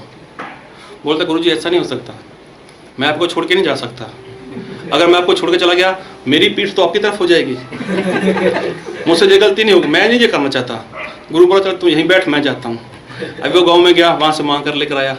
अभी खाने के वक्त बैठा तो गुरु ने बोला अपने चेले को, बैठ जा खा ले। अभी चेला बोलता है गुरुजी अब इतने बार बार बोल रहे हो तो मुझे खाना ही पड़ेगा। अभी खाने में सबसे आगे, मतलब चेले लोग अभी वो क्या है, वो ज़्यादा चालाक बन चुके हैं, चेले लोग ज़्यादा चालाक बन चुके हैं। कहने का मतलब आज विश्वासी लोग हैं वो सेवक से ज़्यादा चालाक हैं। सेवक कोई बात करे, अगर खुद का फ़ायदा है तो फिर हाँ जी हाँ जी हाँ जी ठीक है, अगर कुछ सेवक का फ़ायदा दिखाई दे रहा है फिर नहीं जी। लेकिन हमारे परमेश्वर क्या चाहते हैं सही में, वो तो यही चाहते हैं कि जो इंसान है वो क्या करे, अपने सिखाने वाले का 2 गुना आदर करे। आदर तो सभी लोग करते हैं, चाय देते हैं, पानी देते हैं, नाश्ता भी दे देते हैं, ये आदर वाली बात नहीं है। ऐसा तो बहुत जगह होता है, आप वैसे किसी घर में चले जाओ कि आपको चाय पानी नहीं मिलेगा, क्या आपको नाश्ता नहीं मिलेगा, तो ये आदर थोड़ी ना है। आपके घर के आगे कोई भिखारी आ जाए, आपको बोले मुझे पानी चाहिए, तो पानी नहीं दोगे आप लोग। वो बोलते मुझे भूख लगी है 2 रोटी दे दो, तो नहीं दोगे इसको। वो बोले मुझे चाय चाहिए, तो चाय नहीं दोगे आप उसको, ये दोगे आप। ये आदर थोड़ी है। आदर तो ये है कि जो कुछ आपके ऊपर उसने किया है, जो मेहनत आपके ऊपर उसने की है, वो आदर है। और कौन है जो आज से ये आदर करना चाहता है? चलो परमेश्वर सबको आशीष दे। हालेलुया। हालेलुया। मतलब करना भी चाहते हो और नहीं भी करना चाहते, लेकिन मैं ऐसा नहीं बोलता कि मत करो। अगर आपको लगे कि परमेश्वर ने वचन से बात की है तो ही करना, अगर आपको लगता है कि नहीं तो फिर मत करना। Hallelujah hallelujah hallelujah. और सारी बातों के लिए मैं बोलना चाहता हूँ कि वचन है जो, ये वचन सभी के लिए नहीं होता, किसी एक जन के लिए होता है। और वो एक जन कौन है? वो एक जन वही होता है जो परमेश्वर के वचन को सुनता है, उसको मानता है और वैसा ही करना शुरू करता है। और ये वचन सिर्फ उसी के लिए होता है। परमेश्वर सभी को आशीष दे। और सभी लोग अपनी आंखें बंद करें, अपने सर को झुकाएं, और कोई भी जन अपनी आंख ना खोले। और अभी समय है, कोई जन अपनी आंख ना खोले, समय अभी है कि परमेश्वर ने आज क्या बात की। क्या वो शख्स मैं ही हूँ? क्या वो जन मैं हूँ जो परमेश्वर को लूट रहा हूँ, परमेश्वर के दास को लूट रहा हूँ?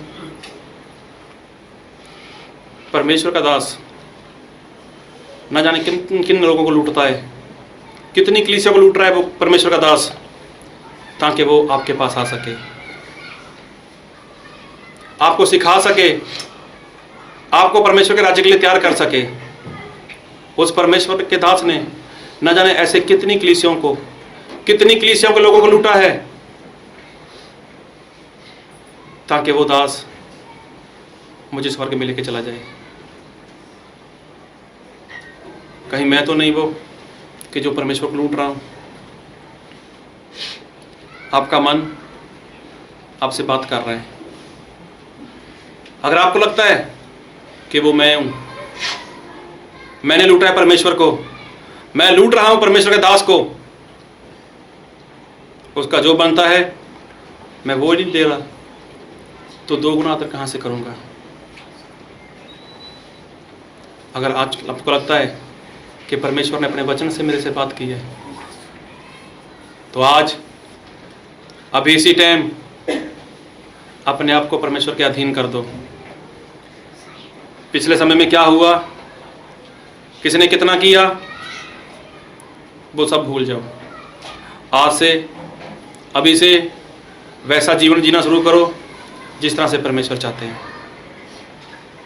अगर आपके घर का खर्च है तो क्या परमेश्वर के दास के घर का खर्च नहीं है? आपकी ज़रूरतें हैं तो क्या परमेश्वर के घर, दास के घर की ज़रूरतें नहीं है?